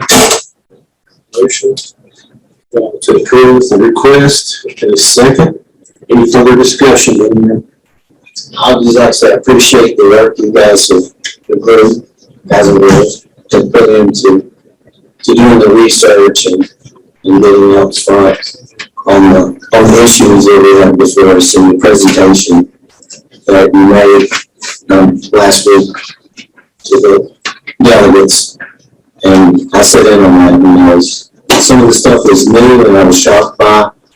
I will share a story. I met an individual over in the Oak Creek district who's surrounded by Christmas trees. Mm-hmm. And last summer when I went and visited him, talked with him, he was telling a story about the folks with backpack spraying in front of his yard. The cloud rolled in, he was sitting on the porch and he could taste it, so he had to go in the house because of the spray. And there was another incident that he had when he was walking, and he was actually sprayed with fertilizer when he was walking down the road. It came from the farm, that had the trees next to the road. This individual learned just a few weeks ago that he has cancer. has cancer, two different types, and this week, the second type was discovered, which was lung cancer. And I don't know that, and I can't say, or anyone probably can't say exactly, why or what caused that, but it does seem very coincidental that he presented these issues a year ago. And I think from him, he's convinced that that's where it came from. But there's a lot of coincidences like that, and you guys showed a lot of stories. So I wanted to share one that I was aware of with you, and I appreciate what you're doing. Well, thank you. We have a number of our members here this evening that appreciate your attention tonight. Go ahead and I'm going to leave cards for those of you that don't know about us out on the table if you'd like to check out our website. we have a motion before the board with a second. Roll call vote. Mr. Anderson? Yes. Mr. Freeman? Aye. Mr. Ivy? Aye. Mr. Bolton? Aye. Also aye. Thank you so much. Thank you for your. Now we're gonna let you put on a different hat. I'm going to speak And speak to the concerning registrar's office regarding the election official update. This one's a shorter report. We are happy to say that since we've been wrestling the bushes, we've been talking, and so have you, that we do have enough officers of election for the November election.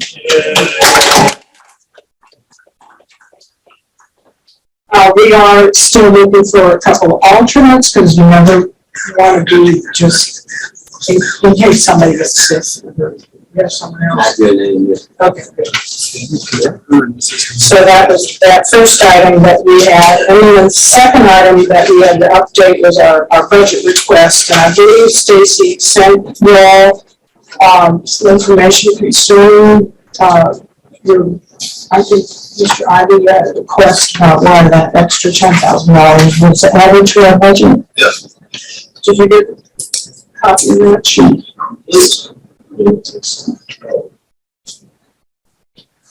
Well, we'll send that out to you tomorrow. Okay.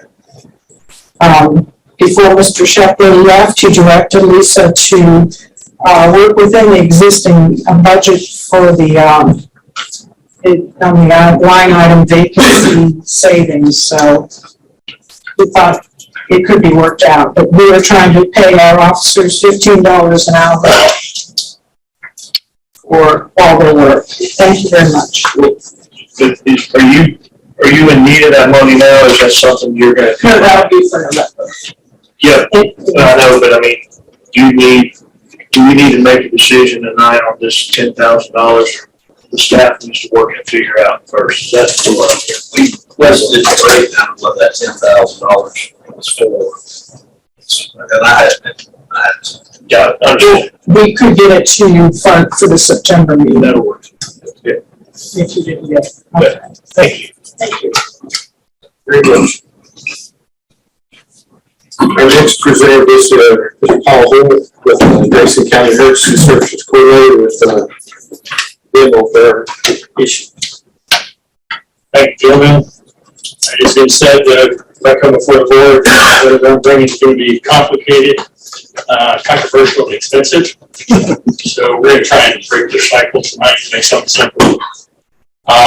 We've had several requests since I've been with the county involving demolition of buildings for purposes of basic community service. And when I started researching this, there's a couple of things that jumped out at me. One, we don't have a consistent policy in the county for doing it. It's always been kind of at the discretion of the fire department, the volunteer fire department, and whether or not they felt they could safely support a burn operation. We do have a permit process through our building official to authorize it under certain circumstances, and I've had discussions with them. We're pretty comfortable with that process. The reason I'm bringing it before you tonight is there are some complications, kind of some unintended consequences that have developed over the years because of primarily because of insurance. So demolition of a building for purposes of, just removing a building, for community aesthetics or things like that does not constitute an emergency operation. A fire department, a volunteer fire department can certainly still take on that responsibility if they choose to. But because the county pays their insurance, their workers' comp insurance, and their line of duty insurance, it would not be covered under those processes. So it would be similar to pulling a car out of a ditch. That's not an emergency operation. If one of our people gets hurt doing something like that, it would not be covered. There are some ways that we can work with this, though, and I wanted to bring them to your attention so we can come up with a consistent policy for the county. One of the ways that we can do it, and we have done it in the past, we've done one recently in the Baywood community, is we can take a burn and turn it into a training operation for our fire departments. Generally, there will be multiple departments, so there's actually some benefit to more than one agency when we do that. The advantage for us in doing that, of course, is we get better trained firefighters and emergency responders. The advantage for purposes of training may be limited by the condition of the building. There are some buildings that we're not going to go inside and do internal operations, but we may be able to do some exterior operations and still benefit from training for that. If we do a scheduled burn for purposes of training, that is covered under workers' comp and line of duty, just like any other training evolution that we do. There are some other liabilities that I would not remove, but the big ones would be covered. I also queried the surrounding jurisdictions to see if they had policies so we could be kind of global in our approach to this. Washington County does not have a policy, so it's basically still the discretion of the local fire departments. Smith County, I didn't get a response back, not yet anyway. Wood County, essentially leaves it to their volunteer fire departments to determine. Carroll County does allow it, assuming they go through the building official and obtain a permit for demo, and Galax does the same thing. So we get kind of a spectrum for the way that people are dealing with it. So some of the advantages for doing demolition burns, aesthetics is a big one. So if we have a building that's in bad shape, it doesn't look good for anybody, the property owner, or for the rest of the community. If we can take that building out of play, then that's good for everybody. It also improves public safety. So most of these buildings that we're talking about are vacant buildings. And so we have people that can be in the buildings who are not supposed to. They're a challenging environment because kids like to play in them. I know, that was one of them. And as long as those buildings remain, then there's going to be continuing risks involved with that. So there's also a kind of a perception of community service by removing these buildings. It helps the fire departments with their visibility in the community and particularly with their fundraising abilities. A lot of people that are doing the demo burns or requesting demo burns do support the fire departments with donations. And of course, again, like I said, it gives us opportunity to train our people. Some of the disadvantages, there are some liabilities. So if we can cover the insurance parts of that, but if we end up damaging somebody's property, or if we have a fire that were to get out of hand and spread outside of a property, that would be an issue, of course. We're pretty comfortable that we can control those kind of problems, so we wouldn't be doing the burn, we wouldn't approve it in the first place. And the other one, probably the biggest disadvantage is just the equitable application of a policy. So there are certain burns that we would never do. And tonight's a good example of that. We've got a building that we know contains hazardous materials, for instance, asbestos, and there's been no abatement of that problem, and we would not do a burn for that. And so it would be inherent on us then to have a good policy to explain to the citizen why we approved one for this individual, but not for you. So I think that by creating a good solid policy, we would be able to still do burns when they're appropriate, and we would be able to defend our decisions when we chose not to. So I have basically two recommendations. The recommendation that I would like to see approved is just create an ordinance authorizing demo burns that are very strictly controlled and with the following provisions. One, that the burns can be done as a safety. Can be done as a training activity safely. And some of the conditions for that to make sure that we do them right is that the training has to be NFPA 1403 compliant. So that's the state's guidelines for doing a training burn of any type. So if I want to go out and do a training burn for Independence Fire Department, I have to get approved through the state and meet those 1403 guidelines. And so we would want to do that with anything that we did. I would like to be a part of the process. So I would like to be able to help the agencies develop an appropriate training plan if they need it, and to sign off on one once they've got one. And I'd also like to have the opportunity to be on scene and act as a safety officer and kind of look at a global look when we are doing one. And we've done that since I've been here anyway, so that's not a new thing. We also suggested the burn had to be permitted through a building official's office, as it already is, without any restrictions on their part. We would recommend that we require coordinating with our stakeholders and our public. One of the things that we have not been as good at is making sure that the public's aware we're going to do the burn. So we think that a 10-day notification to the surrounding community to let them know what's going to be happening would make it more publicly successful. And then we also want to make sure that our other partners, our Sheriff's Office, Department of Forestry, Department of Transportation, when appropriate, that they're all part of the process also. If we choose not to create an ordinance, then I would, in order to remove the current liabilities that are unstated, unresolved, I think we should amend the current burn ordinance to specifically address demo burns. It would be that we're not doing them at all. Most places in the state, it's kind of dependent on whether you're rural areas do demo burns. Metro areas and municipal areas don't. It's just kind of the way it is. Mostly due to liabilities and insurance requirements and public opinion, to be frank. But I think demo burns provide an opportunity for our agencies, for our firefighters, and for our community to improve our community. So if we can see clear to approving a demo burn, I'd be happy to be involved in the process of right and make sure it works well for you. So the main driver is the ordinance would provide liability coverage for these departments to do demo burns. Yes, That's ultimately what we're doing is we're going to say the ordinance will allow us to cover their liability even though it's a non-emergency if something happens because they're doing a demo burn. It would be a training burn, essentially, is the way you Right, but it gets them that coverage even though it's not an emergency. That's what you're after, right? Yes. Okay. Mr. Adams? Would it be possible that you could show us a copy of the existing ordinance and then show us an example of the ordinance that you?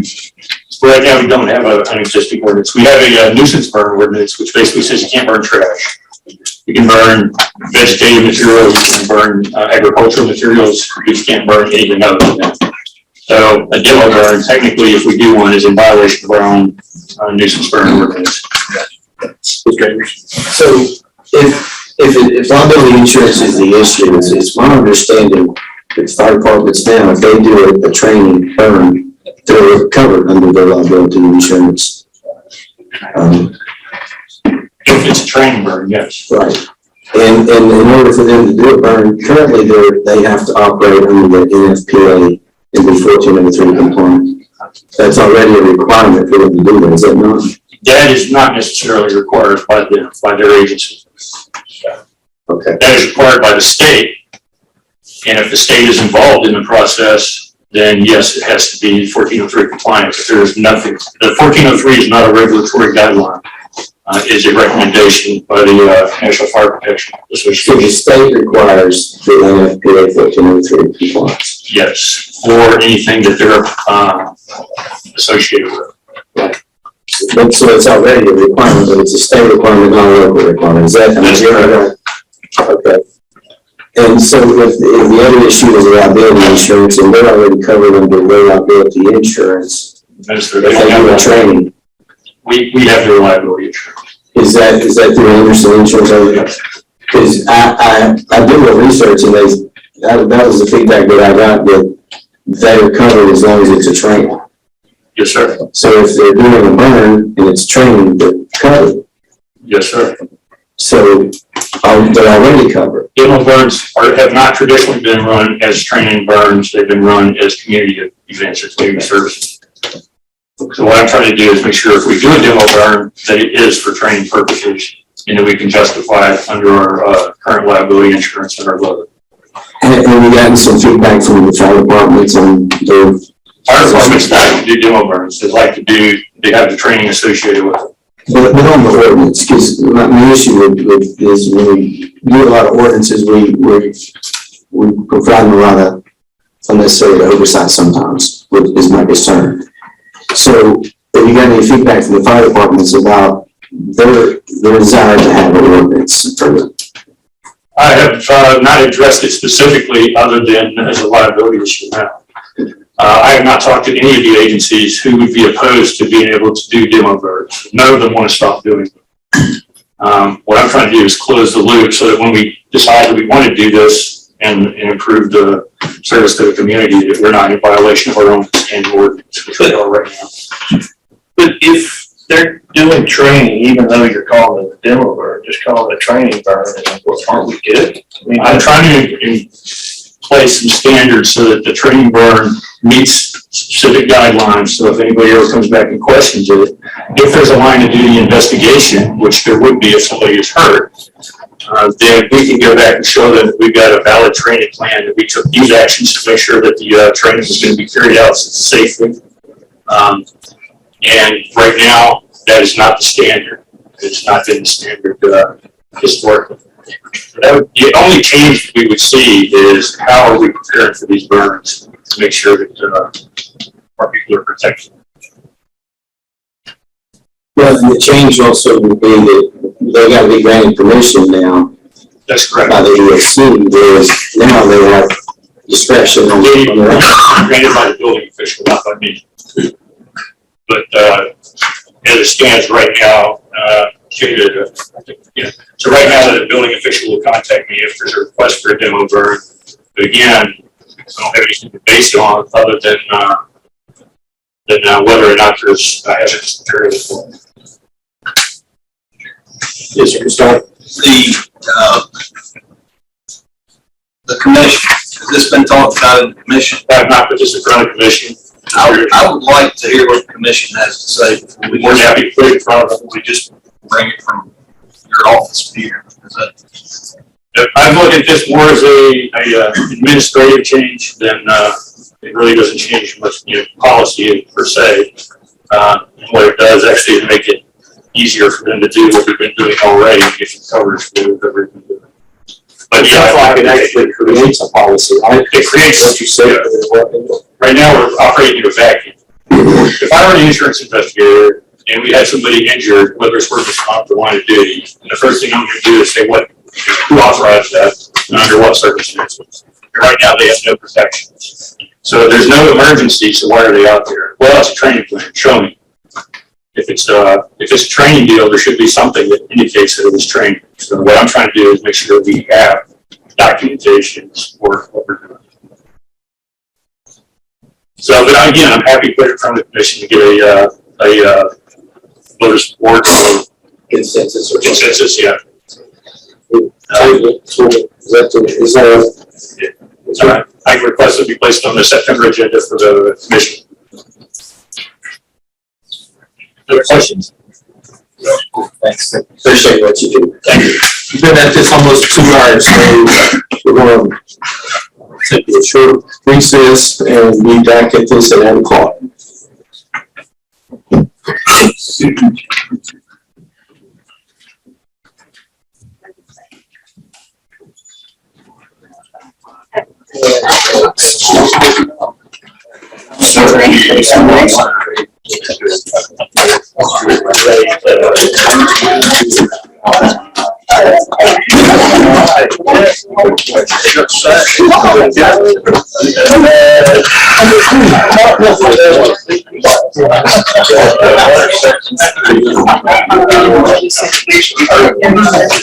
Well,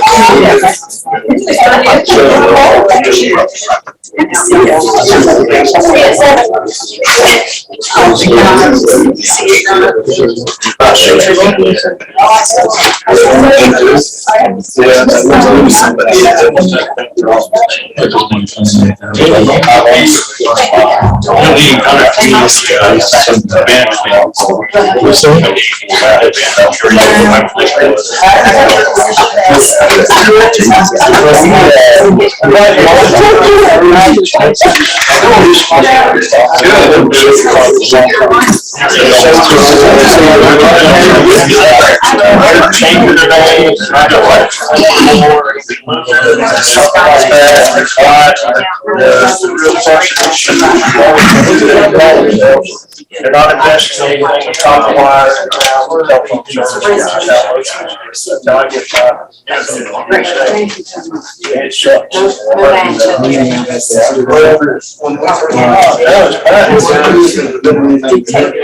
we're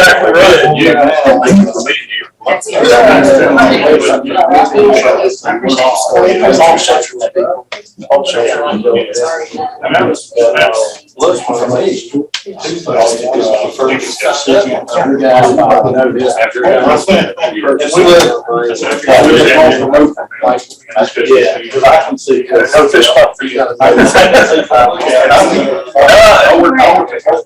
So I'm having support. Your wife. Hey, I remember you when you were terrorizing your brother while we were taking piano lessons.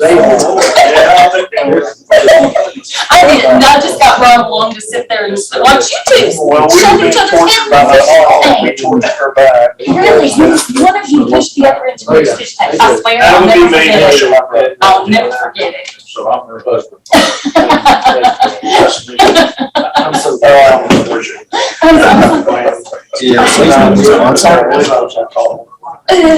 No, me. No, he was no any of us. I was gonna let you talk about it. Starling. Betcha. I would have made it so. Yeah, you were talking, I wanted you to talk to my husband.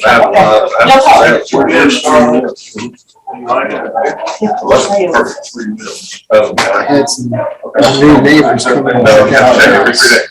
Well, there's a little, if you go on the Kate comes from Wisconsin. there is a thing, you know, they got a new place She likes to program, play board that's for games. RVs, $45 extra a month, And, so if you can afford it, $35 a month. pretty interesting. I haven't met with any board game people. She says, So I can get it in the I'm phone. from Wisconsin. I'm ready, I'm just putting my You just go over there, put your credit card, and it'll be here in 3 days, And it'll work? it'll work. So it's 3 times faster than gigabit. So I'm. See, I just calling too and they say, check back in 2023. That's why it's on the option. I got no option. Early. So except which is no option. No, right. So I was on 2 hours in the chat when they're waiting on somebody else. But they know it's wrong. The company won't let it do. So we're trying to. I filed an FCC complaint on Starlink like 6 years ago. On Starlink or something? No, essentially. Yeah. Because I had a problem out down the street, and they ended up trying to be new wire, so we got it, they were gonna cut it. Well, it is, you see, that's what's on there. They won't do anything. Drop a rain, well, that would have been knocked out. So. Instead of Connecticut, it's one of my forums. It's not across the road. And.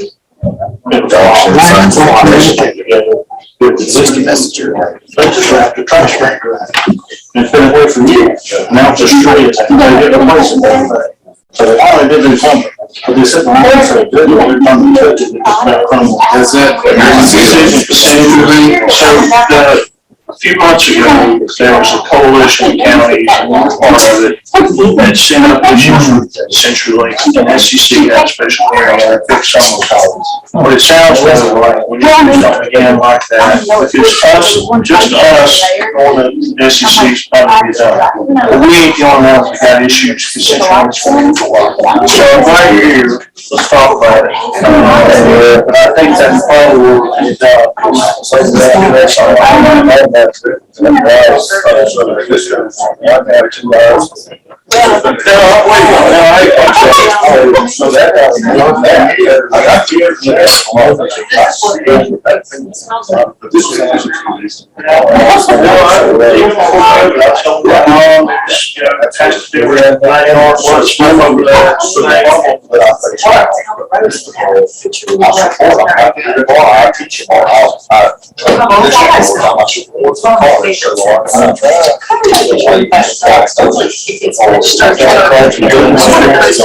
It kind of has the,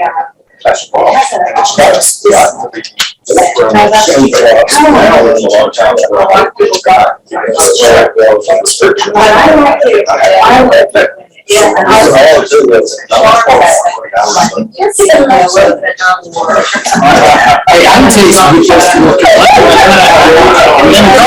Coffee's good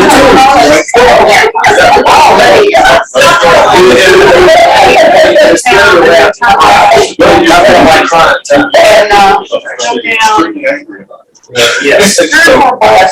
Chinese places. I've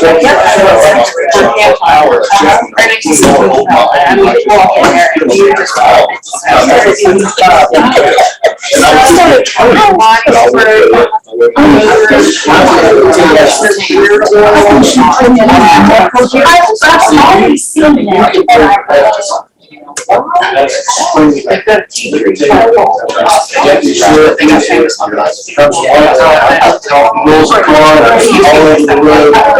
They can't collect,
So maybe you have to custody. That's what I'm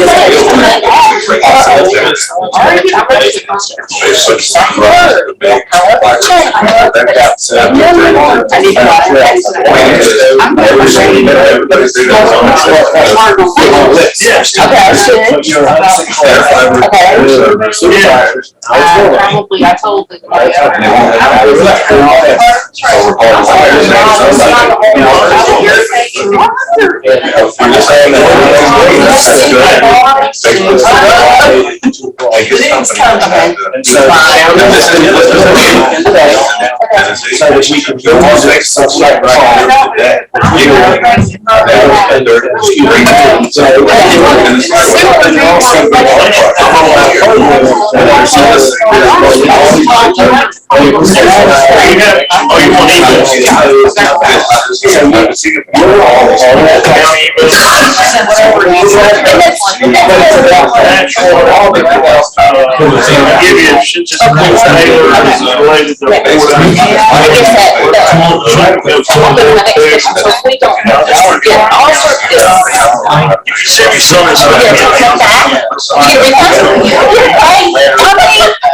You can deduct that from my next tax.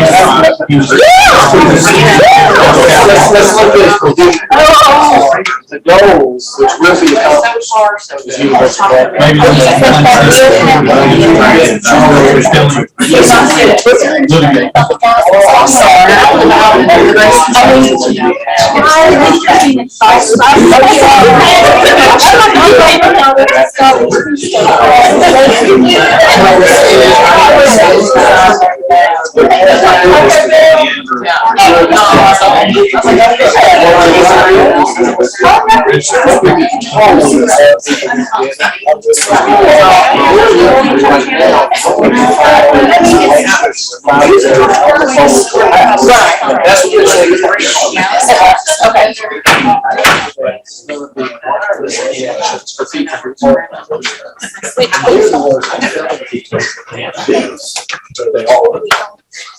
Go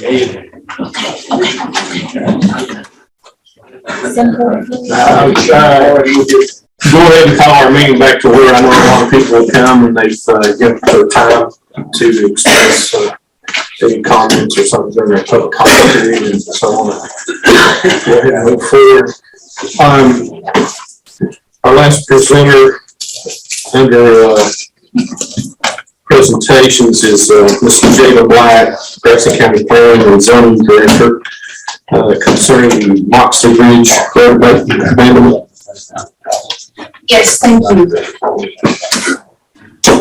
So I come to you tonight and I believe there is a fact sheet that was presented to you for a review. And I come to you tonight with a group request from Mr. Brett Jarrett.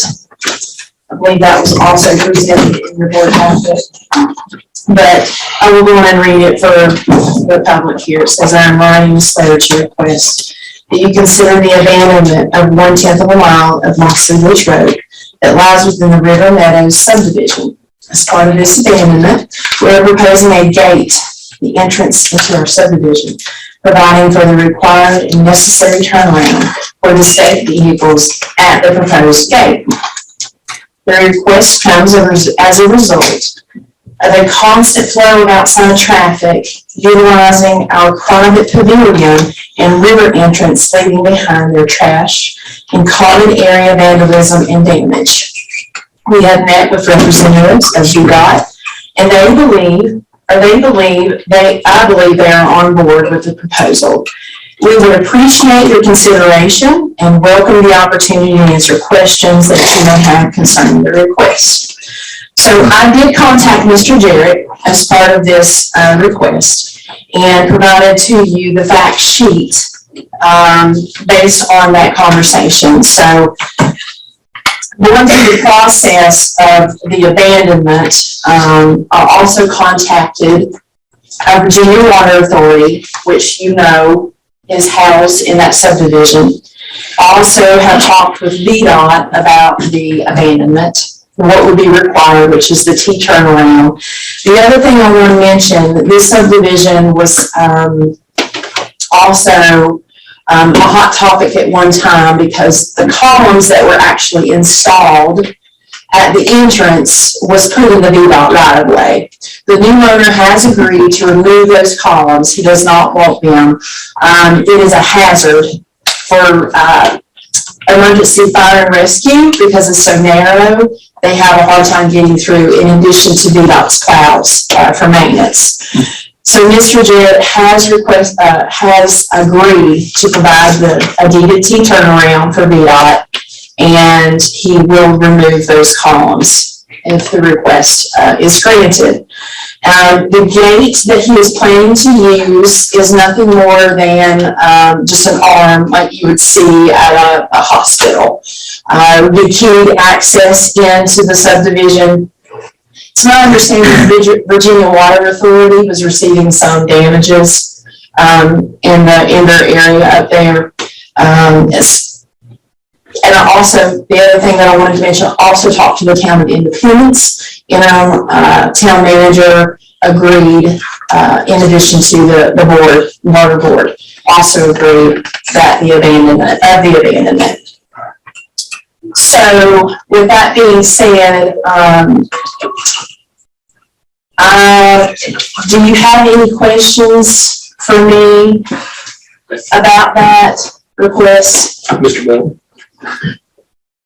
But that's all dirt road.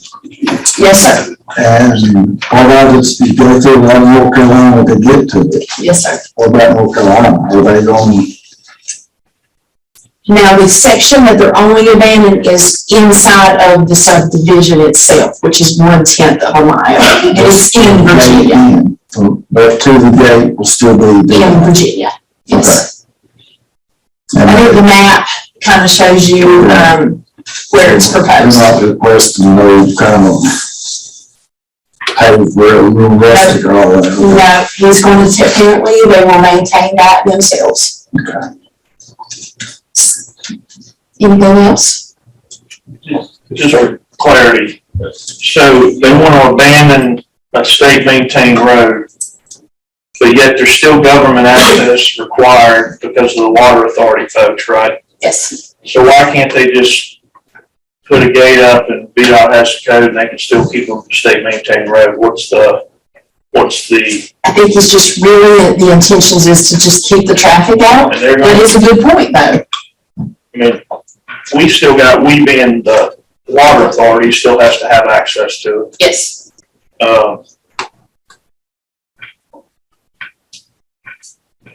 I guess if they want to abandon it. So, are we looking to take action on this tonight? Like we already had it proposed. And I wanted to mention that I do have a resolution with an intent to abandon, for tonight's board packet, if the board so chooses, to proceed with that advertisement for public hearing. So what you're really asking is to approve the public hearing deal. Yes, sir. Okay, Mr. Smith? I was just gonna mention one thing that, I've been over there being on the water authority, and not on it now, but those columns, this would eliminate an issue for Grayson County. Getting rid of those columns. They are close, an emergency vehicle, whether it be an ambulance or a fire truck going through those, fire truck especially. If this would eliminate, a hazard for us. And I did speak with Paul in regards to emergency management. And it is my understanding that emergency management has a specific code for those to be able to access that in the event of emergency.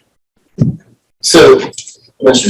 Smith, the columns you said that he put on the state right away. It's not, it was the previous owner, not the new owner. Previous owner put columns on the state right away, and he's willing to take them down if he gets his wishes. But wouldn't he be required to take them down anyway if they're on state right away? That is a good question, and I posed that back to VDOT, and they have not addressed it. I'd like to know the answer to it.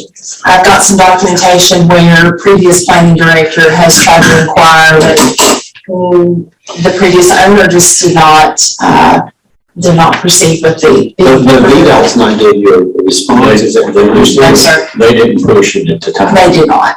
Because it sounds like a safety issue whether they approve it or, which we don't approve it. I think it was just a matter of, hey, we finally get what we've asked for so long.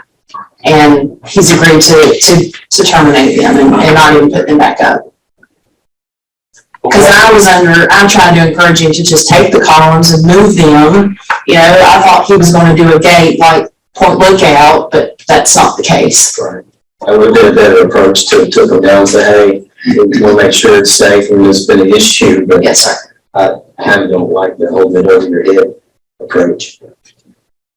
The water authority, what was their position on it? The chairman, I talked to the town manager at Independence, which I believe is, I'm sorry, his name's leaving me. He was the board.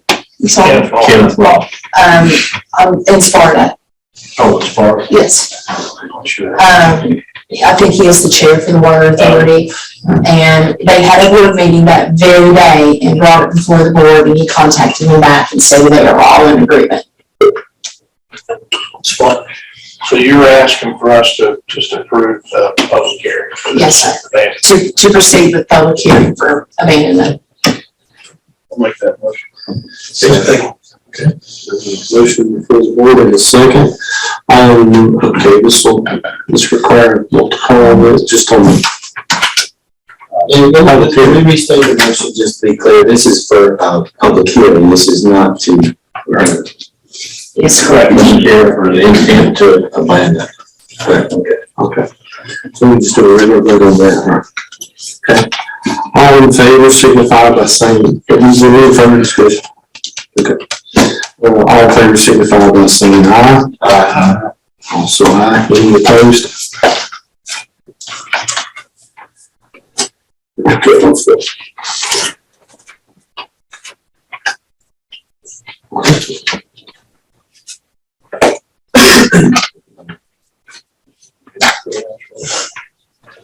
So under old business, greenhouse road abandonment.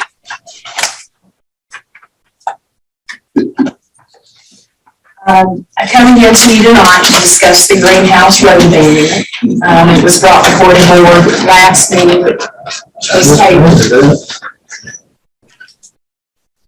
And, People get knocked.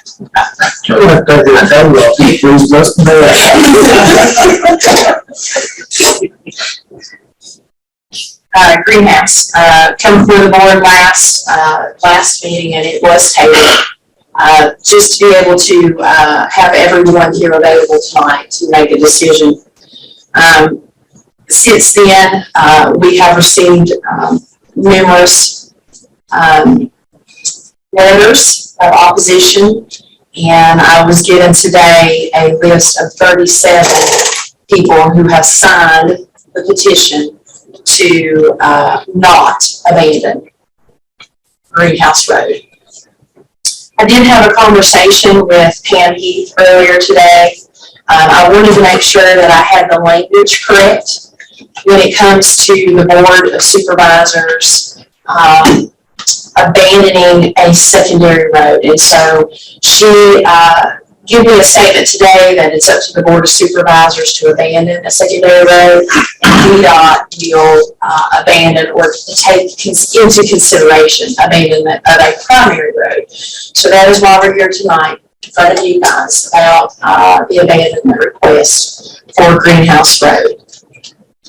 With all that has been presented to me, as the planning director, I make a motion not to proceed with the abandonment of the Greenhouse Road because it is considered a public roadway, a public use. I make a recommendation to not proceed. I don't know what I said, but I make a recommendation not to proceed. What authority does. I make a recommendation not to proceed with Greenhouse Road abandonment due to all the opposition at hand. Okay, Chair, entertain motion. So you make the motion, since the chair can't. Second. Okay, we have a motion before the board to not proceed with the abandonment. We have a second. The only, just from a discussion standpoint,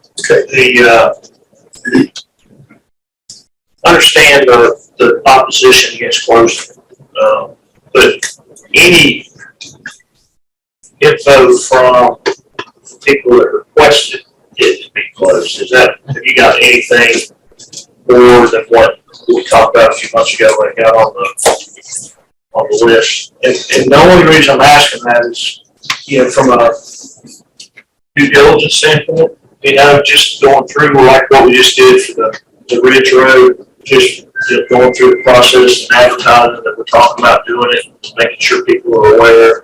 Sounds like a lot of people are aware based on what you got, but just wondered about, what's the harm other than time and some labor, going ahead and doing a public hearing like we're doing on the other one, just to make sure that we're hearing from all sides. Does that make sense?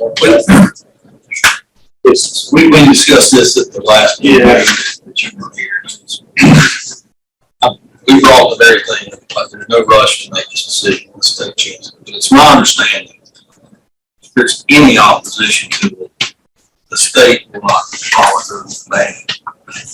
Good question. I wanted to follow back up with that. It is up to the Board of Supervisors for the abandonment. VDOT will do exactly what you ask. So if you want to abandon it, Because it's a secondary road. because it's a secondary road, you can abandon it. That's not what we were told before. That's not what, it may be the other road that the request. I wanted to be very transparent about that. Primary road. This is the thing though, you can appeal, if you choose to abandon Greenhouse or any other road, secondary road for that matter, the appellant can come and appeal. Of course, then we, as the government body, would take our attorney, use them in court with the appeal process. And that would be in circuit court. So can I ask, how many people are for it, how many are against it based on the response? I have not received anybody that is for it. To my knowledge, I do not have any written documentation. Okay, other than the original request? I have today, I received 37 oppositions today. Right, but the original request was from one individual who was wanting it closed, I'm assuming.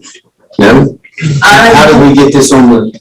I'm going from the previous board minutes in May the 12th when Supervisor Fant requested that staff proceed with the procedures of abandonment. Yeah, I was approached by some residents down in that area that, most of that road runs through, farmland.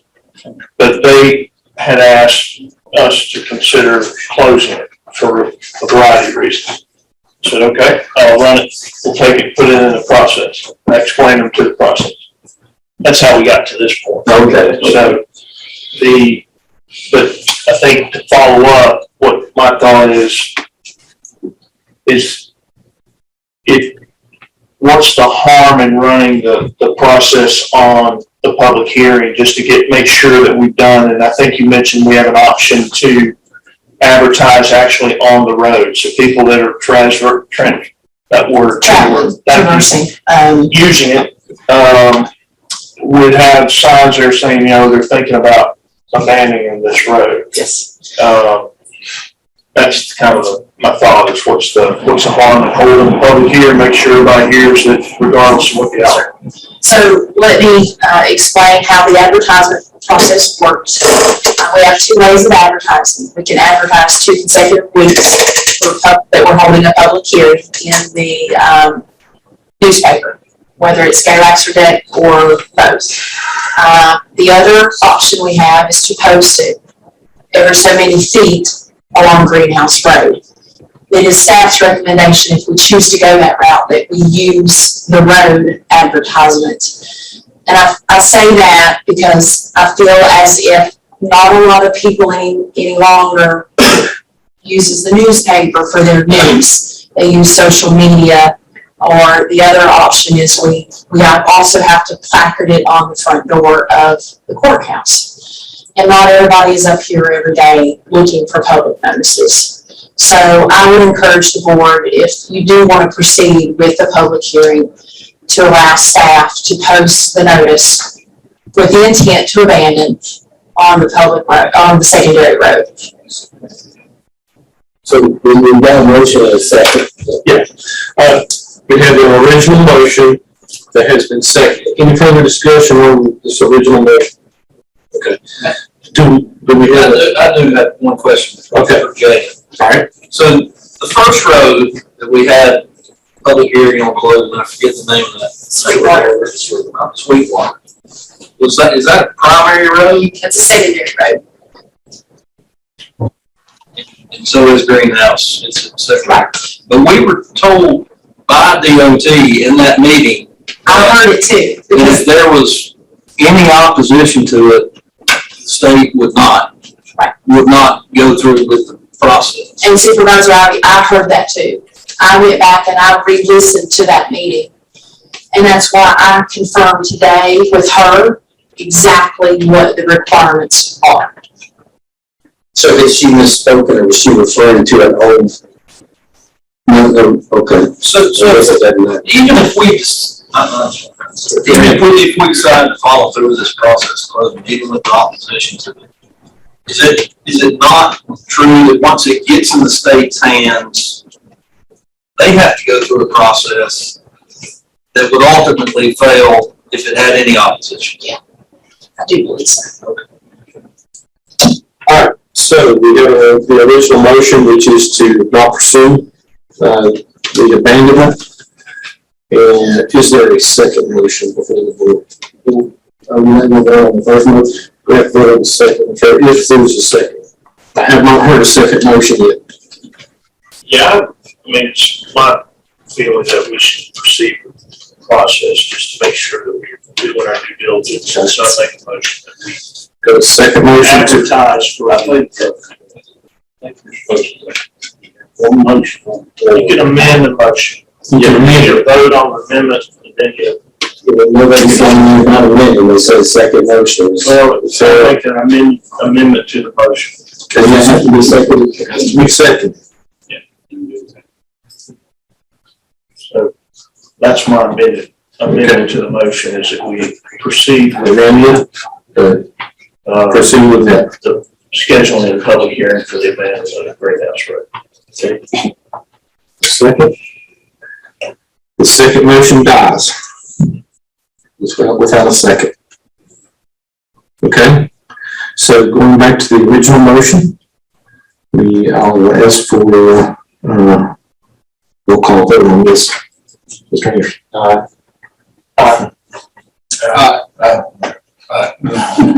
I also aye.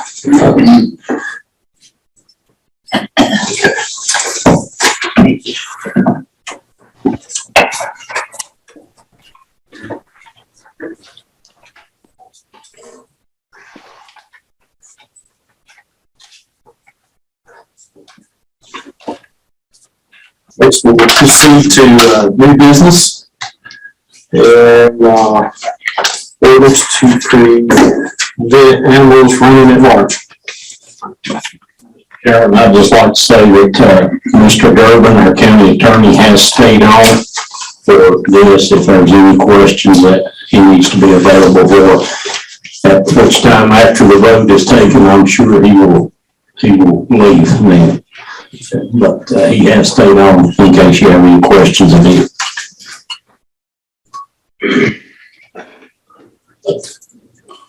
See,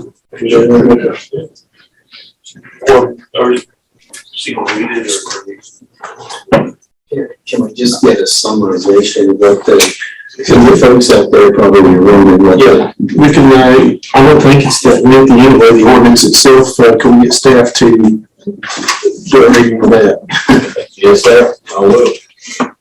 An ordinance of the Grayson County Board of Supervisors regulating and prohibiting animals trespassing or running at large on public highways.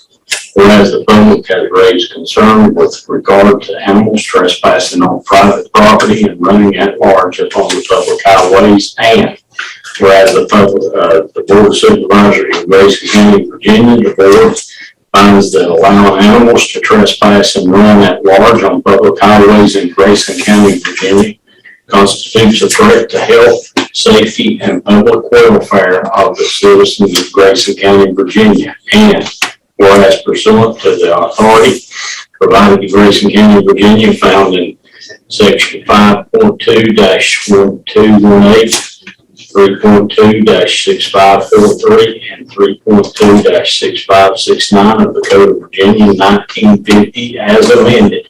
And upon consideration after public hearing duly advertised, the Board of Supervisors of Grayson County, Virginia has determined to regulate and prohibit the trespassing of animals and the running of large animals on public highways in Grayson County, Virginia.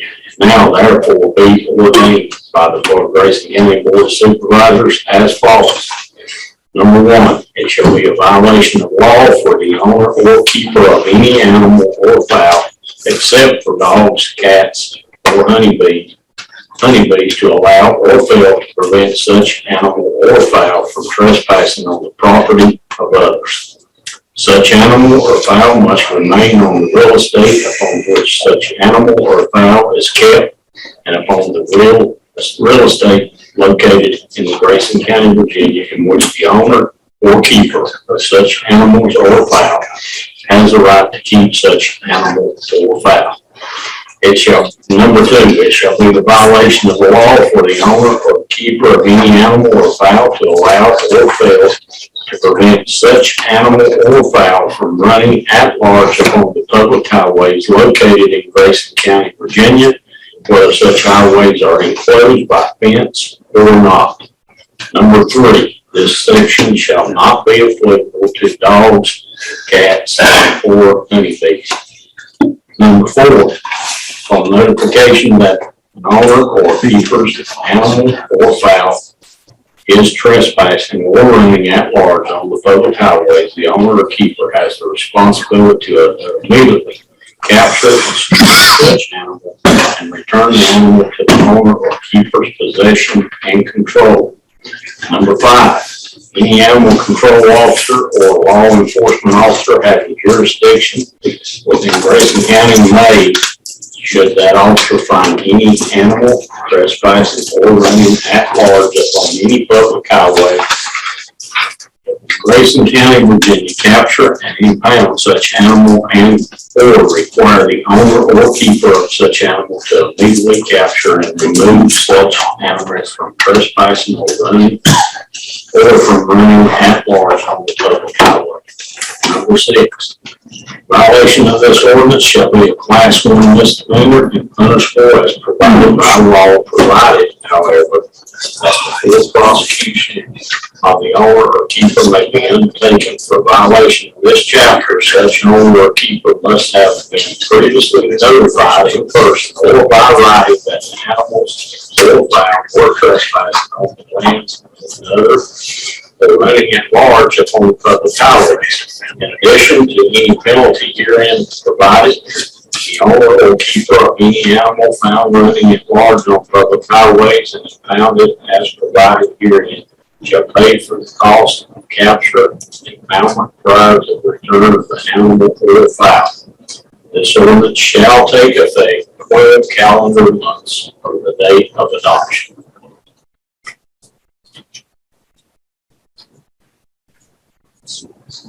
Make a motion to adopt the ordinance. Second. Good further discussion.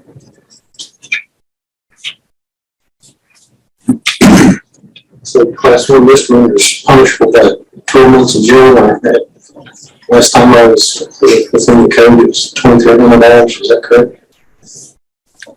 2,500. Is that correct, Mr. Devon?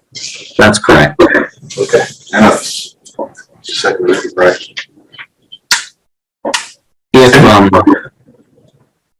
If the board is inclined, it's drafted to be as strong as possible for advertisement, because if you advertised it as a lower class misdemeanor and wanted to raise the penalty, you would probably have to re-advertise. But because you've advertised it as a Class 1, you could potentially have a motion to decrease that to a lower class if that is the board's inclination. I would have a hard time imagining any judge, if this were ever, in an enforcement action, a judge ordering jail time, except in the most egregious of circumstances. So in all likelihood, this is going to result in a fine for violations. Hey, Mr. John Fant, the discretion of what is done is up to the law enforcement officer on scene, right? So it's classified as that, but he has discretion in how he applies the law, correct? The ordinance provides it's a Class 1. Okay. So you're saying that just flat out, that's what the ordinance says, but no comment on the discretion? I think it would be charged as a Class 1 if it were enforced. It's as far as what penalty a citizen might get, again, that would be within the discretion of the judge. Thank you. Yes. So if we create an ordinance and we're relying on the discretion of the judge, in line with what we've all seen recently, I'm not comfortable with relying on the discretion of the judge, to be honest with you. So, the Ag Advisory Committee that worked on this for 2 years, at least 2 years. Been in discussion longer than that. There are, just like there are bad Christmas tree growers, there are bad livestock owners that don't fence, and something has to be done. To me, this is about as benign as anything that we could adopt. I don't see a deputy sheriff even file charges on anybody for this unless they're habitual offenders. But it also keeps the fence out part that cattle producers and livestock producers love. So I commend the Ag Advisory Council for coming up with something that would give protections and the Sheriff's Department the ability to enforce it. Yes. If we don't pass this, we do not pass this ordinance, the fence in, fence out still says the same from. So, and again, if we're gonna rely on the discretion of the deputy, the sheriff, or judge, and we know who those folks are now, but, another few years, maybe a whole different group of folks calling those shots. And again, I'm not comfortable with additional laws and penalties. We've lived with this for a long time. I understand some of the concerns and complaints, but that's my position. I would, I respect Supervisor Anderson's position. I would just throw out an option to the board that you have the opportunity to amend the ordinance and adopt it tonight as providing a class 3 or class 4 misdemeanor penalty. But that's an option as well, which would carry, I think, $500 maximum penalty or $250 maximum penalty. You've advertised for a class 1, so I see no reason why you couldn't adopt a less stringent ordinance.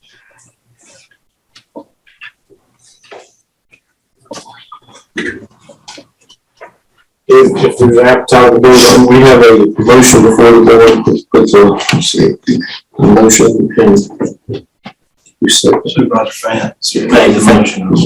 Okay. So,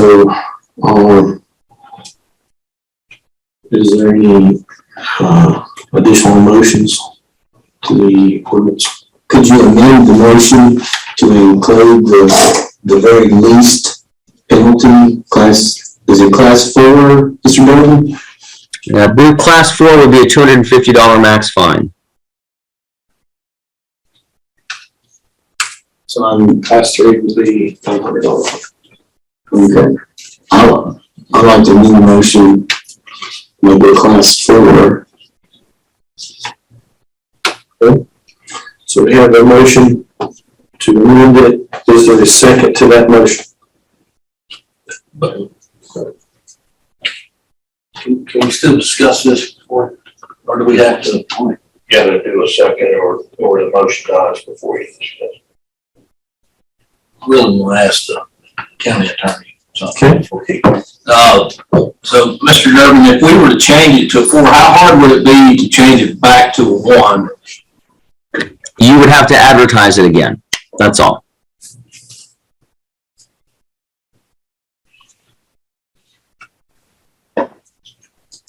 But Mr. Durbin, we could also, if it becomes a problem, we can amend it, change it to lower. And we wouldn't have to advertise, Then we wouldn't have to make it lower.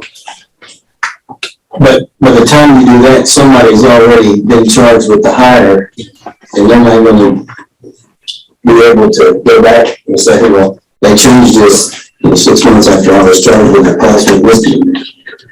Well, keep in mind, it doesn't take effect for another year.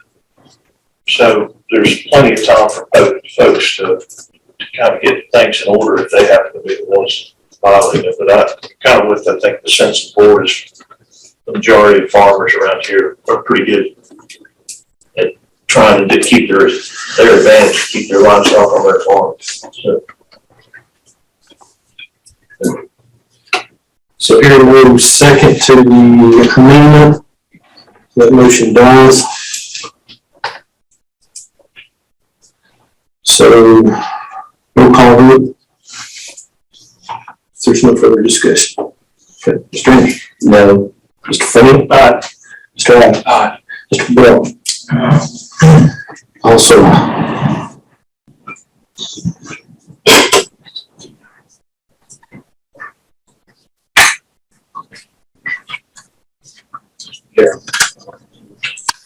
Yes. Mr. Durbin, we certainly appreciate your, attendance by Zoom, and being patient with us. Always glad to do it. Hope I was of some assistance tonight. I'll bid you all a good evening. Make sure you bring your bicycle down and ride that route. That was a pretty interesting presentation. I'll have to put that on the list. All right, Good evening, gentlemen. Good night. good night. Next item, under new business is a resolution for Virginia Outdoor Foundation grant. And I thought Ms. Cummings could be this. Okay. It's flat. Thank you. So I come before the board tonight requesting a resolution be approved for eligible funds that are available through the Virginia Outdoors Foundation. We do have a grant opportunity that has funds for up to $1.8 million for the fiscal year 2023. And historically, the grant awards on average do not exceed $150,000 per project, but there is no absolute cap on the projects. So I am requesting you tonight, the resolution be approved for me to proceed with grant funding or a grant application request to complete what I call phase 4 of the Lundy property or the trail system project. We're looking at, we've had some grants, well, prior to Josh, our previous rate director left, and Miss Tracy Cranett, she and him also worked with Hill Studio to put together a plan, proposal for the remainder of the park. And that could include anything from the bike trails that we want to implement. We'll also include the walking trail that I want to finish out as part of the TA funds that we specifically told VDOT that we would complete to Powerhouse Falls. So this would be that last phase of getting this particular trail down to Powerhouse Falls. But we'll eventually include, with grant funding, additional walking trails, hiking trails, bouldering. I'm not sure that you all realize that there was a huge rock down there, so we've want to tackle that with bouldering. And also Game and Inland Fisheries has agreed to stock the creek again. So that will allow people to take advantage of our outdoor spaces. And so with the beauty of this particular grant, there's not really a match. The only thing that we have to do as a government locality, which we already own the property, so there's no acquisition to it, we just have to give open space. So we will in turn deed the property and convey that to Virginia Outdoors Foundation as open space. Do you have any questions for me? So is there 9.55 acres, is that already owned by the county and they're just gonna deed it to? Not really deed it, it's still ours, but we basically open that up to open space so that it can't be broken up, it can't be subdivided, it can't be built upon, which I don't think that the board would ever consider subdividing that and breaking that up into lots. Just like an easement. Basically, yes, sir. And I guess the big question for fishing, how much of Peach Bottom will they be stocking? Will it just be down around the falls, or is it going to be? Sir, I don't know the answer to that. Josh was involved, and I'm kind of coming in on the tail end of this. That's fair enough. The Game Commission's policy, if someone has their own posted, they won't So I don't know the adjoining property owners. So probably go as far as the first posted. Yeah, I'm sorry, it's general. The other intent is to actually have the approved parking lot. We already have an erosion and sediment control approved plan for that parking lot down there. Eventually, that trail system will go around Powerhouse Falls with an interactive approach to it. In addition to shelters, picnic shelters where people can go and visit and have picnics and be able to partake in what we have to offer.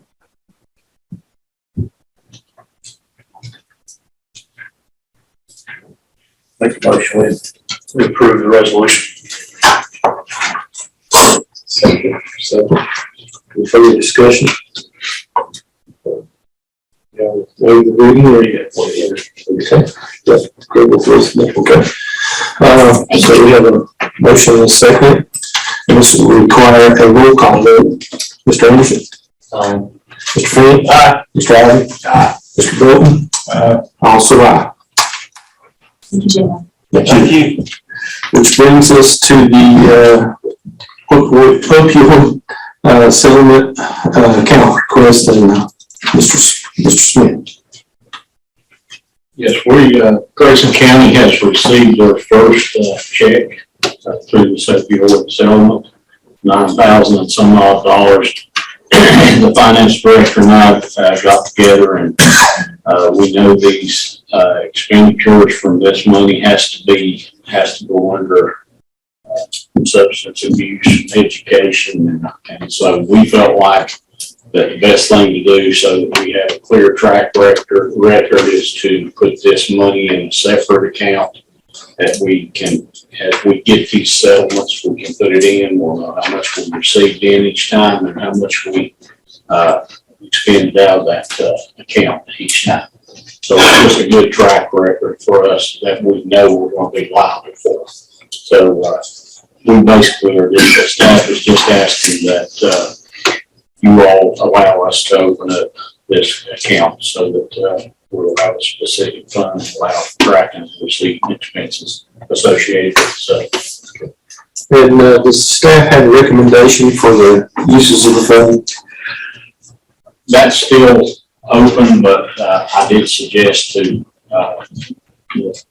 as the county attorney, and I spoke on this, I said, okay, we run a day report product program. I was just in that office today and there's a big box of drug tests that we had to purchase as a county. He said, that's perfect. Spend it on that, the classes that we offer, and Wednesday nights that the participants have to go through. So I think our day report is a good place to look at. There could be other things, but the day report program will probably be a good place to spend this money. Mr. Chair. Yes, sir. So we're going to be getting additional funds. This is not the first, this is the first of several disbursements. We understand. We know it's monthly, quarterly, annual. We don't know. Our first one we just got this week and, or last week. And I don't know, I've asked a question to the opioid lawyer, county lawyer, about expenditures to your question, you know, saying, hey, I think day report would be a good place, but I've asked specific questions to get answers from them and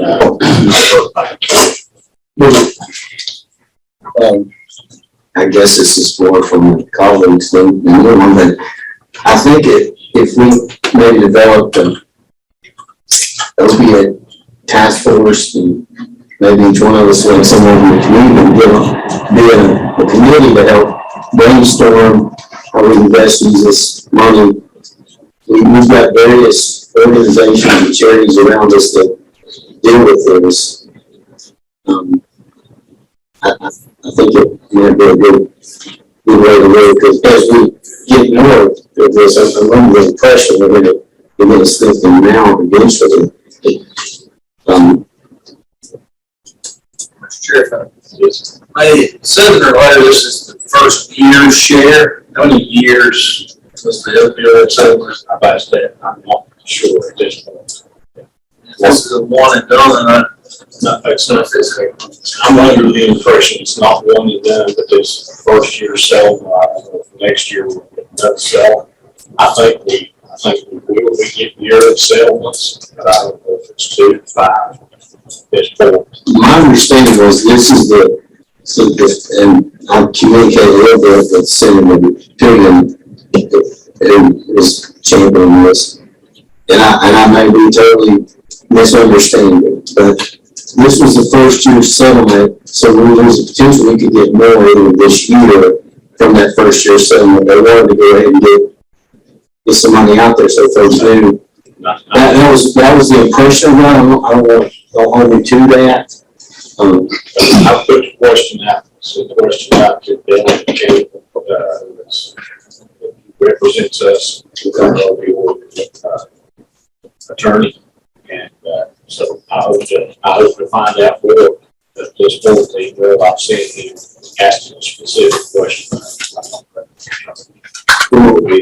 But I'll keep. Right. This is a major issue in their community, and I'm just a little bit maybe overly passionate about it because I deal with this every day pretty much. And we've got folks all around us that this is affecting. We've got some smaller community organizations that are trying to have positive impact to assist folks in getting on the right path. Those are just some ideas, but there's probably a really good, effective, efficient way to use the money. I'm not saying I have that answer, but I would love to get some folks who have been affected involved in helping develop that. I may have caused us to go down the rabbit hole here, with my question and probably your response, but I think this is just mainly a request for fund designation. So, we'll pocket the money the way it needs to be pocketed, and then we'll have some time to discuss the disbursement. And I do know. As long as it follows the guidelines. Yeah, the county does have we are okay in spending it and things like I mentioned today. Supplies and their help if the board wishes to. But we're just creating the fund. All we're doing is create the fund and put the money in. I make a motion, we approve the request. Second. And the discussion is for another day, I'm sorry. All right. So this is normally, well, let's just stick with the roll call vote. Mr. Anderson? Yes. Mr. Frank? Aye. Mr. Aye. Mr. Benton? Also aye. Okay. Sorry about that, that's my fault. All right, board appointments. Looks like we just have the one, which is, You don't need to motion that one either. Okay. So, do I have a motion to Make a motion for John Vance, serve on the County Senior Advocacy Committee. Because of my age. second? Any discussion? All right, roll call vote. Mr. Anderson? Yes. Mr. Frank? Aye. So aye. 5-0. All right. Next, county administrator's report.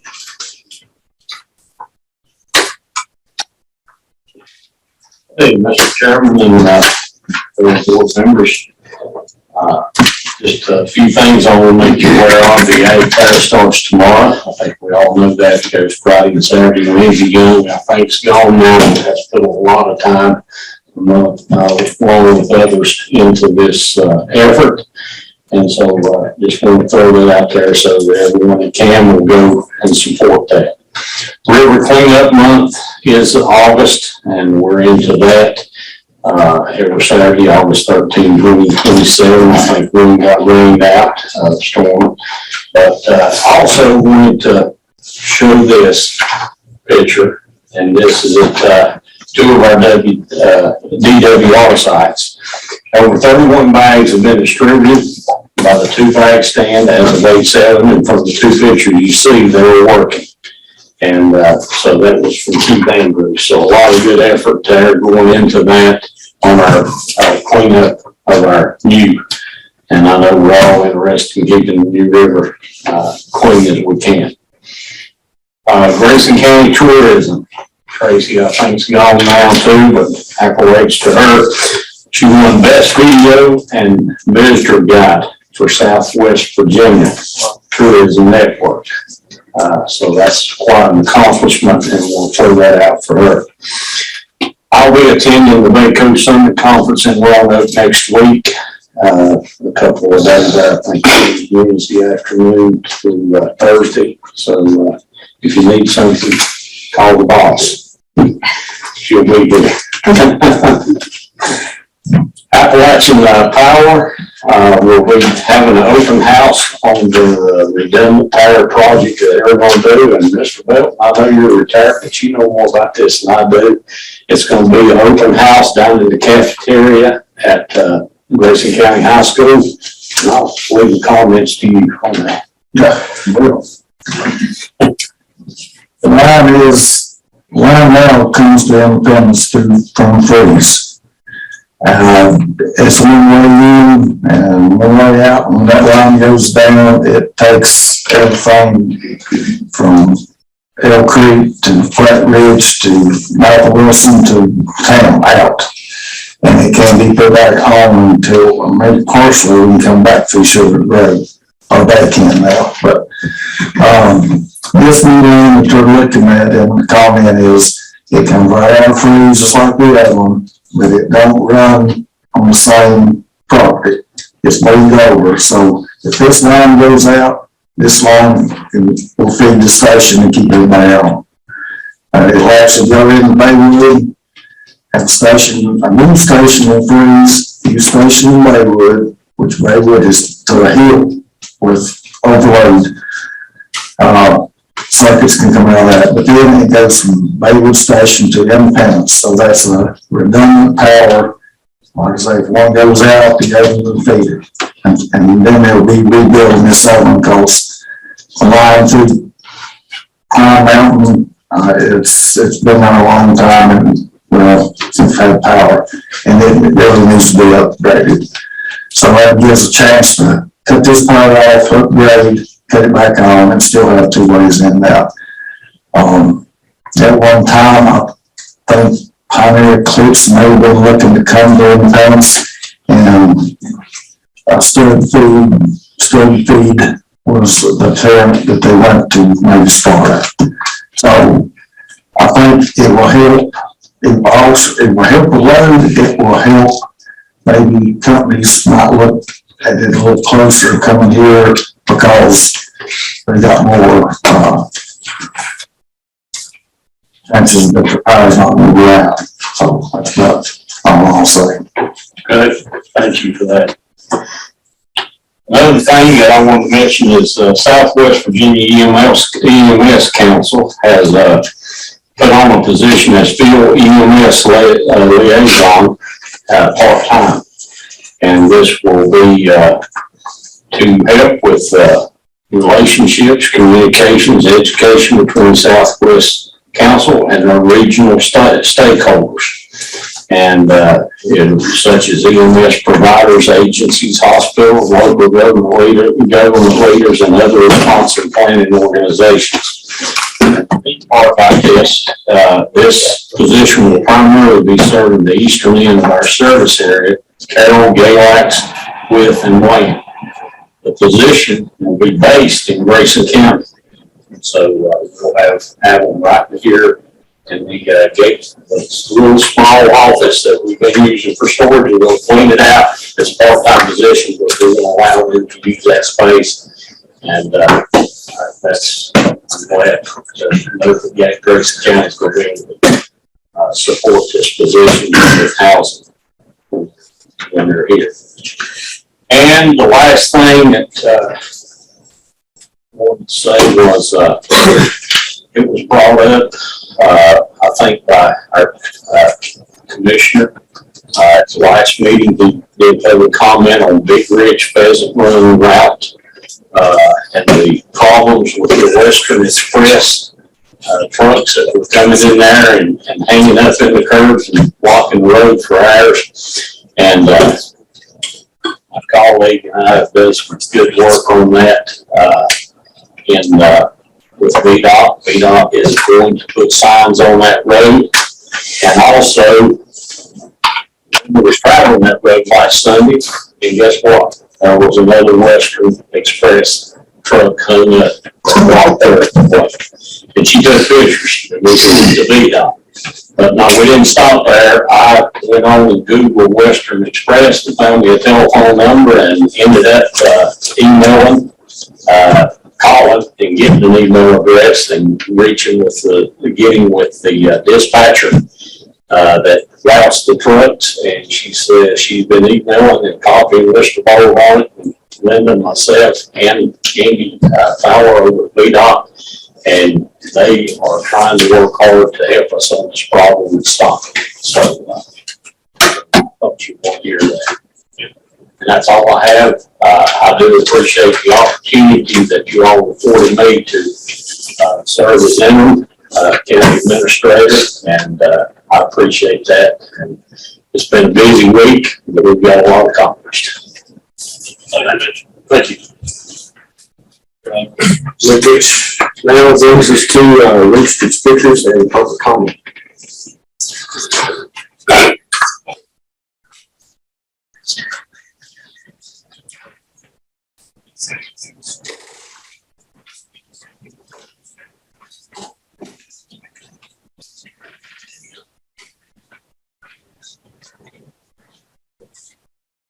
I would ask that each speaker, as you come forward, please give your address and name before you speak, and then please try to limit your comments to 3 minutes. And with that, Miss Jennifer Snow. Okay. Miss Jennifer Snow was here for the road closure issue that was resolved, and she was the one that had the petition. Okay.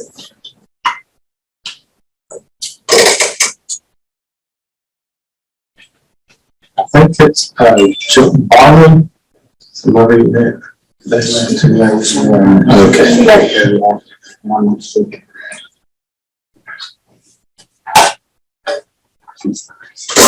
Yes, sure. Mr. Rebels covered me, so I'm good. Okay. Okay, Tracy Cummins.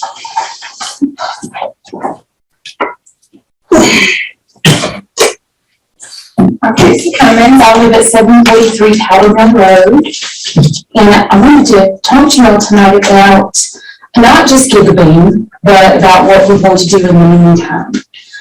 So I live this beautiful place. For 22 years, we've lived on Powder Run Road. I grew up there.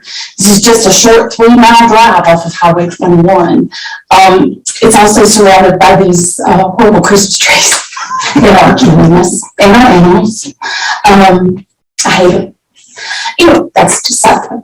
Okay, so you turn on Commerce Rock Road, take the second left on Stone's Chapel, and then you're right on to Powder Mill. Here is where the new Gigabeam ends. It ends. This is also where cell phone signal dies. And this is where CenturyLink refuses to maintain their existing lines.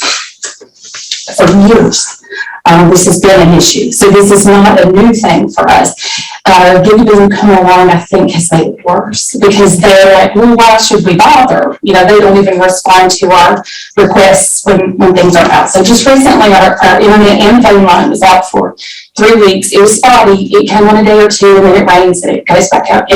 That's kind of the common, and it has been that way for 20 years, or ever since they took over from the last people embarked. You know, so these are old lines. They've told us that.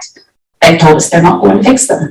Okay, so I do think we need to address that while we're waiting for Gigabeam. And thank you for your research because you really answered some of my questions. I do appreciate that. But anyway, we live in what I'm going to call Grayson County's Bermuda Triangle. We're in a black hole. We are seriously have no modern communication whatsoever. We're sending smoke signals. Okay. Now my brother did get the Gigabeam Tuesday, because he can see the tip of Point Lookout. We, however, live nestled right into the north of this hill, so we get nothing, we get nothing. So we're screaming for help. But anyway, CenturyLink has just been poor the whole time. I hate it. I have nothing good to say about their service. It goes out every time it rains.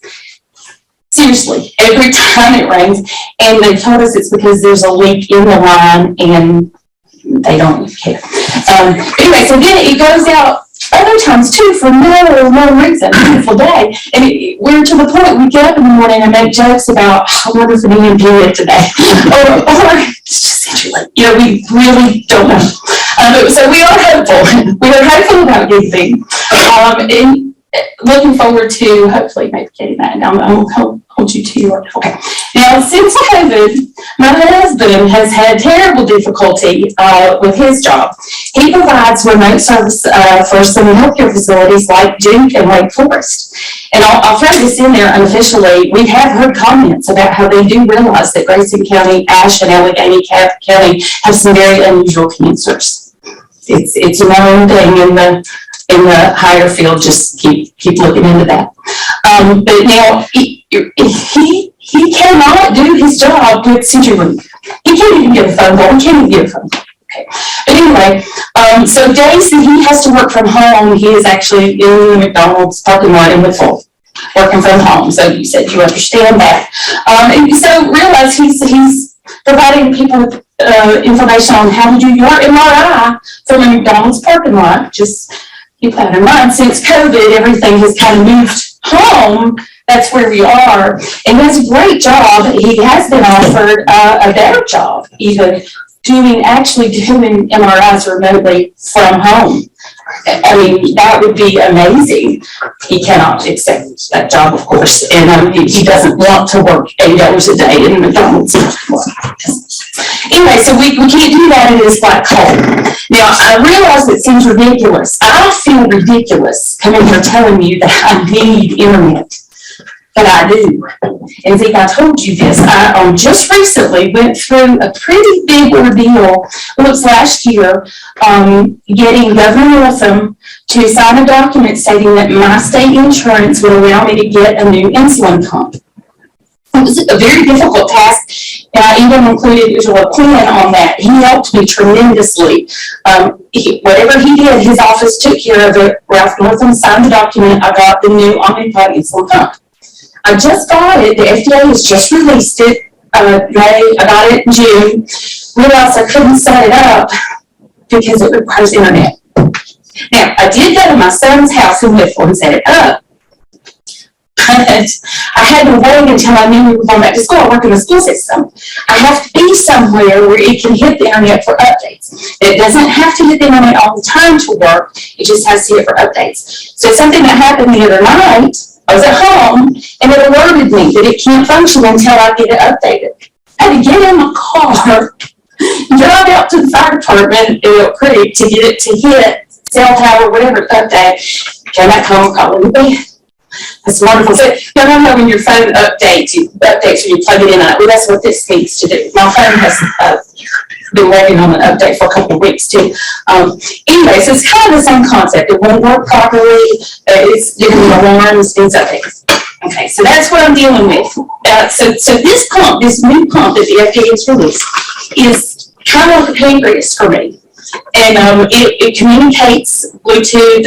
I hate being a technology person. I'm not a good technology person. But it will be wonderful if I can get it to work. It will give me a chance at good health and a longer life. And I'm looking forward to that. But I gotta get some help in this black hole.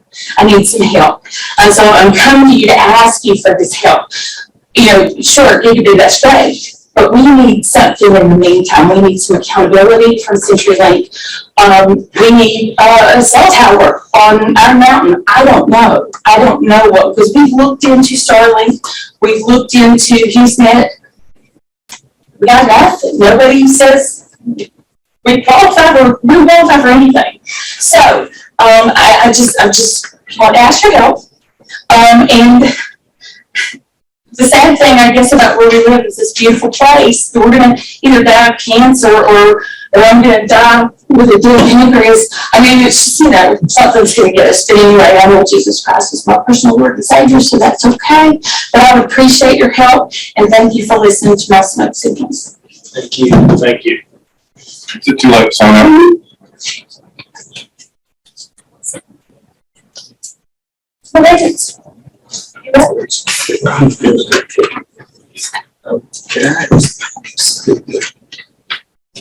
Had something drafted back, I can't place it now, and John probably knows about, this letter to the SEC about the poor service that they were getting from Century. And I think at that time it was on the other weekend. This is a joint, I guess, presentation that several counties was making to the SEC in Richmond, and they were presented. And I think we also had the opportunity to forward. I have some other speakers right now before you, sir. Okay. I'll get you. I'm sorry, I'm noticing for I thought we were. I'll get you. You know, how's that? We'll get you. And but it might be that if we have some complaints that we can add, if staff wants to collect those, we can get some additional input. And maybe get a follow-up to see how that's proceeded. I could probably get a petition. Okay. All right, yeah. We'll see kind of what's been going on with that. It was a group of counties that were having issues with CenturyLink, and they came together last year, maybe at the beginning of this year, actually. We met a lot of them when we were at our supervisors training up in Richmond, but they all went to the SEC and voiced the challenges they're having with CenturyLink, and now CenturyLink's going through name change, and they're dividing up and all this other stuff. But we're going to be reliant on hardwired phone systems for a long time. Even if Century or GigaBeam solve the problem tonight, it's still going to be relying on a lot of folks that may not want the internet but still need a phone. And so this issue is going to be with us for a while until the infrastructure catches up in a variety of different ways. And so the effort behind capturing these comments and putting them together and working with these other counties so that we can get SEC's attention, because it ain't just Grayson County, and it ain't just rural Southwest Virginia. I mean, the folks up around Charlottesville, they were also having problems outside of the city. So that's why we need probably Grayson involvement and the delegates and the senators to re-energize on this issue of rural legacy systems, because so much of rural Southwest Virginia, specifically in Grayson County, is still reliant on those communications. And now that you're talking about Supervisor thing, I remember Carl Caldwell was. He was involved in trying to get information and capture the comments. We need to re-energize that. Or something also. We gotta go beyond this. We may have something. Yeah, we need to capture, but we gotta go beyond just a letter, maybe a resolution to the SEC, but those actions need to take place. So something's already gone to them. We probably need to do follow-up and say, what are you doing? Correct. Yeah. Right. Because we've got a major issue. We got And it ain't just Elk Creek, it's all over.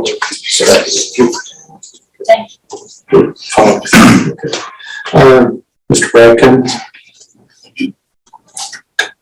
Like your time tonight, so, Frank Cummins lives 743 Pelham Mill Road, very close proximity to this lady that you just heard, my wife. Just kind of echo mostly what she said. We also had a conversation with Mr. Rebels. I'm very hopeful that he will be able to maybe expedite some things for us. As Tracy mentioned, I do work in healthcare. That requires me to travel a lot of times. And since COVID, I'm also required to work more in a remote setting. And that has been drastically impeded by the internet service that we have right now. So the ask is just some accountability for CenturyLink, possibly, expediting getting the connectivity that we need to survive. Because I travel, that's not my primary concern. My primary concern is her. And with this insulin pump, not only is she connected to it, I can be connected to it. So if she has a safety issue that she can't respond to, I can.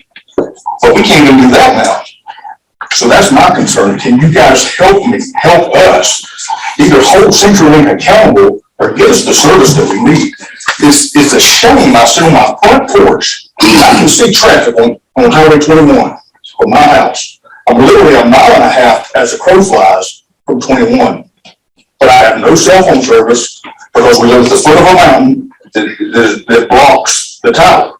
So that impedes us also. Now, Mike, who did recently just get the gigabeam, I'm asking, is there some way we can bounce that signal from somewhere and get us what we need? And that's kind of what our hope is. Can you help us? Thank you. Mr. Chairman, one of the IT personnel came up while this couple was talking and did want to offer that instead of going to McDonald's, we do have free Wi-Fi hotspots right here in the parking lot. So instead of going to McDonald's, and we do have that. I do appreciate that, but I have an office at my house that I used to be able to work out of, but I can't anymore. I would like to sit there. Absolutely. And I understand that. So I appreciate that. Mike Fitz. Yeah, I'm Mike Fitz, 766 Powder Mill Road. I live right across the road. To be short and sweet, they pretty much mentioned everything. We don't get cell phone signal very well. The further up the road you go, it gets less and less. We do have some elderly folks and some seasoned folks that have health issues, that the phone is very important to them, as well as us. I'm the last house up the road. I'm about a third of the way up the road, and I'm the last one that can see one look at. So I was fortunate enough to be the first Wi-Fi recipient from Houston. It's worth the wait. We love it, but it stops with me. So we need, again, with CenturyLink, we need some kind of help to get them on board to fixing us right. You can stack Band-Aids up on top of Band-Aids all day long, but the only one that's doing anything is the first one. If that makes any sense. But anyway, it's a fix for everyone on our road. There's only 20-some houses probably, but it's important to them as well. We have a game warden that lives on our road. He does not have internet service. He has to go out the road to get on his laptop to do things and stuff like that. So anyway, I just wanted to add that to the conversation. Thank you very much. Thanks. Thank you, Mike. Let's have Mr. Chris Harrington. Thank you. And I'm going to give you all a picture of this first time. Picture. This is what I wrote on.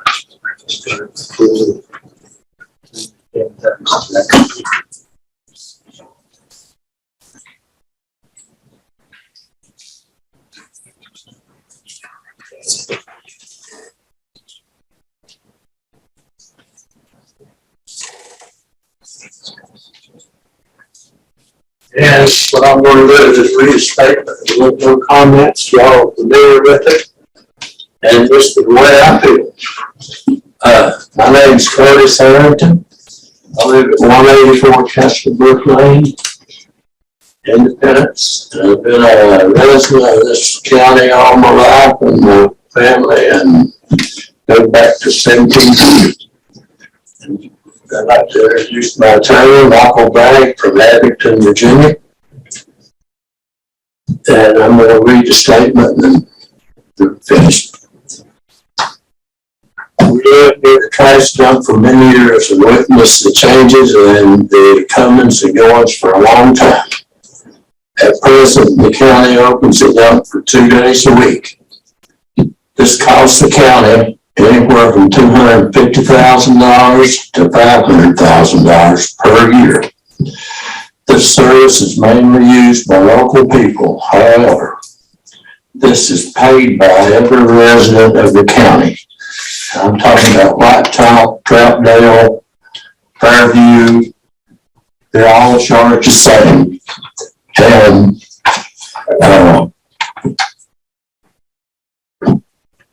I was told that, the people on Blacktop have got the same privilege as the people that live here to bring the trash in. Now, who's going to drive anywhere from 30 minutes to an hour to bring the trash in to dump out there? The trash fee is free. They pick the trash up at the house free. And on about December the 21st, back in December 2021, the county voted to close the Wednesday and Saturday operations. And they did close temporarily.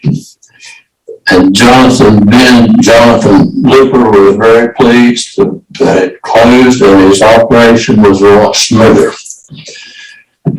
However, an illegal meeting was held on January 11th, 2022, and a bill was passed to open the dump again. And on January the 12th, it's on Tuesday night, and on Wednesday the 12th, the trash dump was open again. And all the evidence said that it was a legal meeting that was the evidence that the legal meeting was disposed of. There was no public advertisement.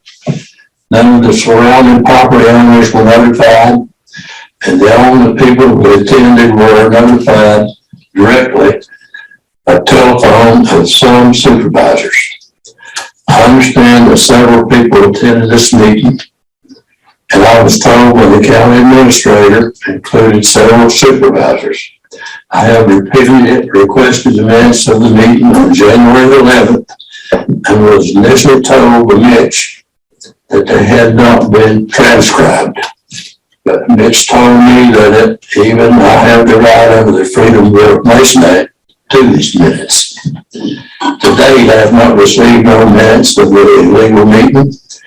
And the last time I requested them, the assistant county administrator told me there was no minutes of the meeting. And I'd like to know who destroyed the evidence. On January the 13th, a regular meeting was held, and the bill to open the trash was again voted on and approved. However, let me ask you, if the bill did not pass until the meeting on the 13th, how did they reopen the dump on the 12th? The bill was passed and during the legal meeting with no recorded minutes and was not advertised. Only certain people were invited by the supervisors, and I'd like to know what the minutes of this meeting are no longer in existence. I believe people within the county living at below the poverty line and the far ends of the county, like the Old Town District and the Wilson District, that do live off far enough away that they can't bring their trash in to these 2 days a week. And because of the length of drive, and they're paying for trash service that they can't use, which only provides an advantage to a specific portion of the county, and estimated to be from 50 to 100 residents. You, the local official of the county, are supposed to represent each person within the county that have chosen to do what is best for our few at the expense of many. Many people are already struggling with inflation on the rise of living and fixed income, as well as young families with children struggling to make ends meet, including the widows, veterans, and people on pensions. And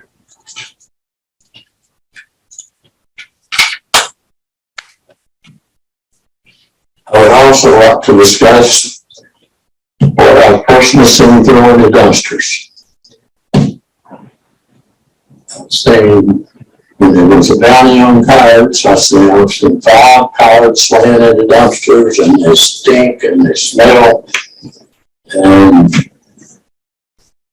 we have to put up with that. And there is certain rights that's considered natural rights. And these rights are not put in the deed, but they are the law. Such rights include the right to benefit from full natural water resource and the right to reasonable clean air, both free from contamination, noise, and disagreeable odors. The right to have the support of adjacent and subjacent land. Natural rights cannot be sold off to separate the land from given to another property. Now, we've spoken to Mr. Hooper and several other board members concerning all of which are already working toward a solution. This state have no effort to do it in the fall, and I'd like to get the minutes of that January 11th meeting. That's the noise. I think I've wasted my 3 minutes. Thank you very much.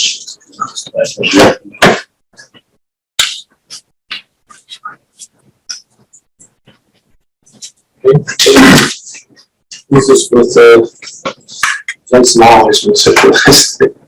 Jason did 110 Mountain View Avenue. That's one apologize. I thought we were ready for you a second ago. I just wanted to speak for just a moment, just to kind of clarify for the record. Tonight we heard Mr. Rebels that Gigabeam's got a new website, grants weren't doing compliance, and now they've been brought up to compliance. The project manager of the previous one, called Bill, I believe it was, wasn't in compliance with keeping up with all that stuff. It was the previous administrator. There was no plan for implementation, and now they're saying that the supplies.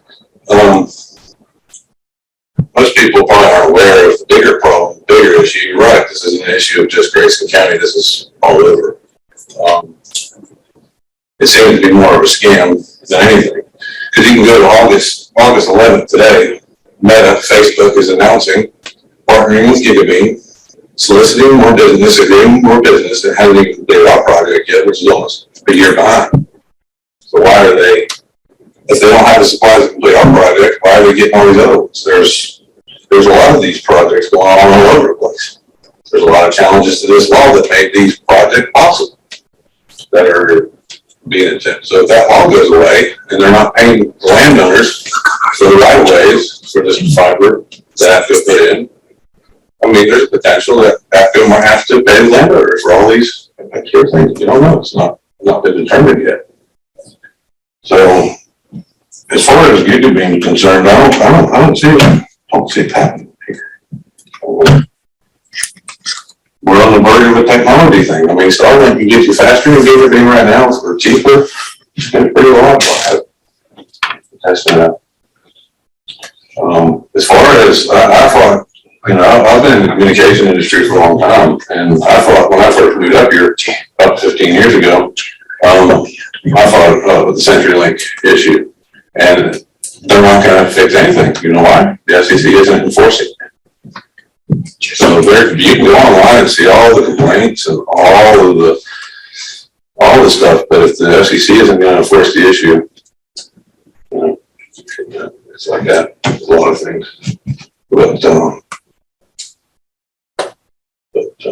as far as Gigabeam, I don't know what to tell everybody. The last year, they probably signed on with several more counties and several more markets over several different states. Gigabeam's not the only company. The commonality are these small little companies doing all these things for this thing that Facebook's been out. It started in 2018. Congressman Morgan Griffiths was in the article. I got it here. We started when Facebook was in trouble for all the privacy violations, when they had the largest privacy violation ever in history by any company paid. It was at that time when Facebook was asked to bring internet to the area. So, I don't know, but I don't want any of my traffic flowing over those lines. Excuse me, I'm not on there. Can I just say your time? I have 1 minute. Thanks, Jason. What's your name? Harold Story, Story.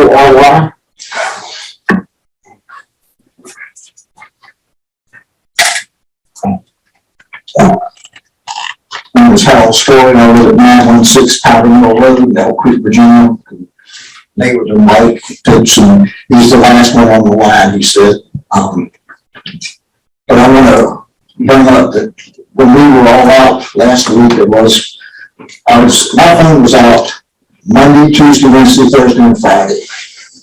I called Monday morning about 11 o'clock to CenturyLink. Make a long story short, I was on hold for almost 6 hours, with an hour break in between where somebody would come on, and I couldn't understand them. They were all from India. And they would say, "Where's your problem?" I said, "Well, I want to report my phone is out of service." "Well, okay, hold on. Now I'm standing on my porch with my cell phone, because I can see the tower, but my cell phone will work sometimes it won't. It worked for 6 hours, mine and my wife's, and we alternated, because we could not get any person on that phone that would say, "I can help you get your phone service." They'd say, "What's the problem?" And I'd say, "I have no home phone service. My phone's out." "Oh, hold on." They transfer me. Wait 1 hour. Someone would come on the line and say, "What do you need? What's your problem?" I said, my house phone is out. I need somebody to come repair it." "Okay, hold on. I'll get you to the right party." Another hour. This went on for 6 hours. I went down on my wife's cell phone, called another number. I called every number that I could find and said CenturyLink. Same routine I went through again. So I got on my wife's phone after 5 hours, and I called the FCC. The FCC said, "We can file an informal complaint. They have 30 days to respond to your informal complaint, and someone will get back with you and let you know what they found out." I said, "Well, the problem is you can't get anybody that speaks English that can understand me or that I can understand them." Amen. They run around, it's all bureaucracy. It's like they planned it. Every hour on the hour, "I'll transfer you to home phone service." Sit there and wait and listen to their music for an hour. They come on and say, "What's your problem?" I said, "I want to report my phone is out." "Oh, I have to transfer you to the right party." 6 hours they did that. And it's not the first time. Like they said, my phone, my wife and I did a census in 2000. And they said the phone service would be better and the US Cellular would put a tower in Elk Creek. This hasn't happened since the year 2000. And there's a man up the road from me. He's got no cell service. His help, he's on life support. It's like he's on machines that require internet service to keep his monitors and things going. These guys, we don't have it. But the main problem I'm complaining is you can't even call a phone number and get somebody on the phone that will answer your problem or address your problem. 6 hours is just totally ridiculous. Stay online to report phone outage. It's CenturyLink, like they said, they don't care, and they're not going to do anything about it, so somebody makes it. And I thought the FCC would step up. They said, we can make an informal complaint, that's all it is, informal complaints. And something needs to be done for bring a black hole, the traffic. You know you're trying.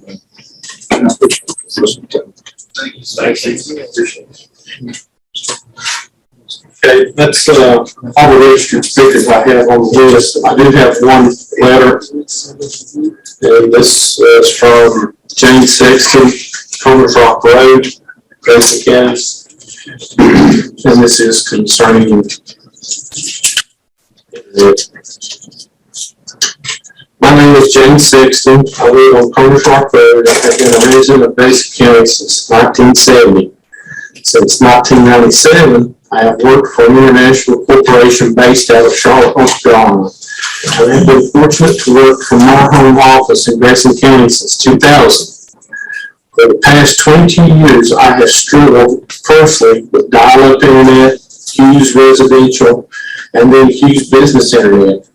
I've traveled far and wide to libraries, hotels, restaurants to meet those work commitments, such as international video calls and file transfers that my current internet system will not allow. As a result, I have long been an advocate for installing high-speed fiber optic internet in our area.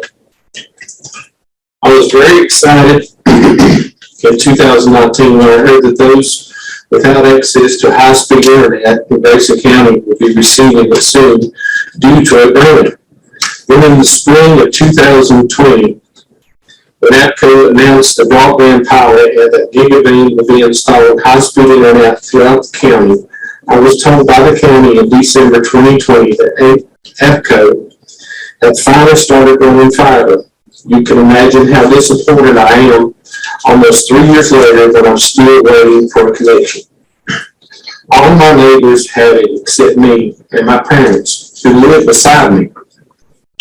I have contacted Gigabeam numerous times and also been spoken to their team as they told me my house working on the other installations. If there is an excuse to be given by Gigabeam, I have heard it. I've been told, or the black box was put on the wrong pole, or you have it, or you would have it. I've been told for probably 8 months over and over that we cannot hook you up as we are waiting on the 1,000-foot plus cable from the supplier and our vendor will not give us a ship date. I don't know about where you work, but as my work, we give a customer an estimated ship date for their order. However, for some unknown reason, Gigabeam's vendor doesn't, or Gigabeam is using this as an excuse. I emailed Gigabeam about 3 weeks ago, no response. I called twice, no one answered. I finally was able to speak to someone and was told, we have been instructed to not mention the 1,000-foot cable issue again to customers. We have been told to tell customers we will contact you when you get hooked up. This is completely unacceptable when the pole with the black box is in the field across in front of my house. I would like to ask today if the county can provide an update on the lack of installation schedule and clarify why I remain without an internet connection 3 years on. If it is a trail of the disaster of cable links unavailable, boxes installed on incorrect poles, surely the county must hold Gigabeam responsible. I question whether surveys were conducted to establish cable requirements. I also ask if the county chose the correct company to undertake this important task, if such mistakes have been made and much of the county is still not connected. Thank you for your time. And that concludes all the public comments.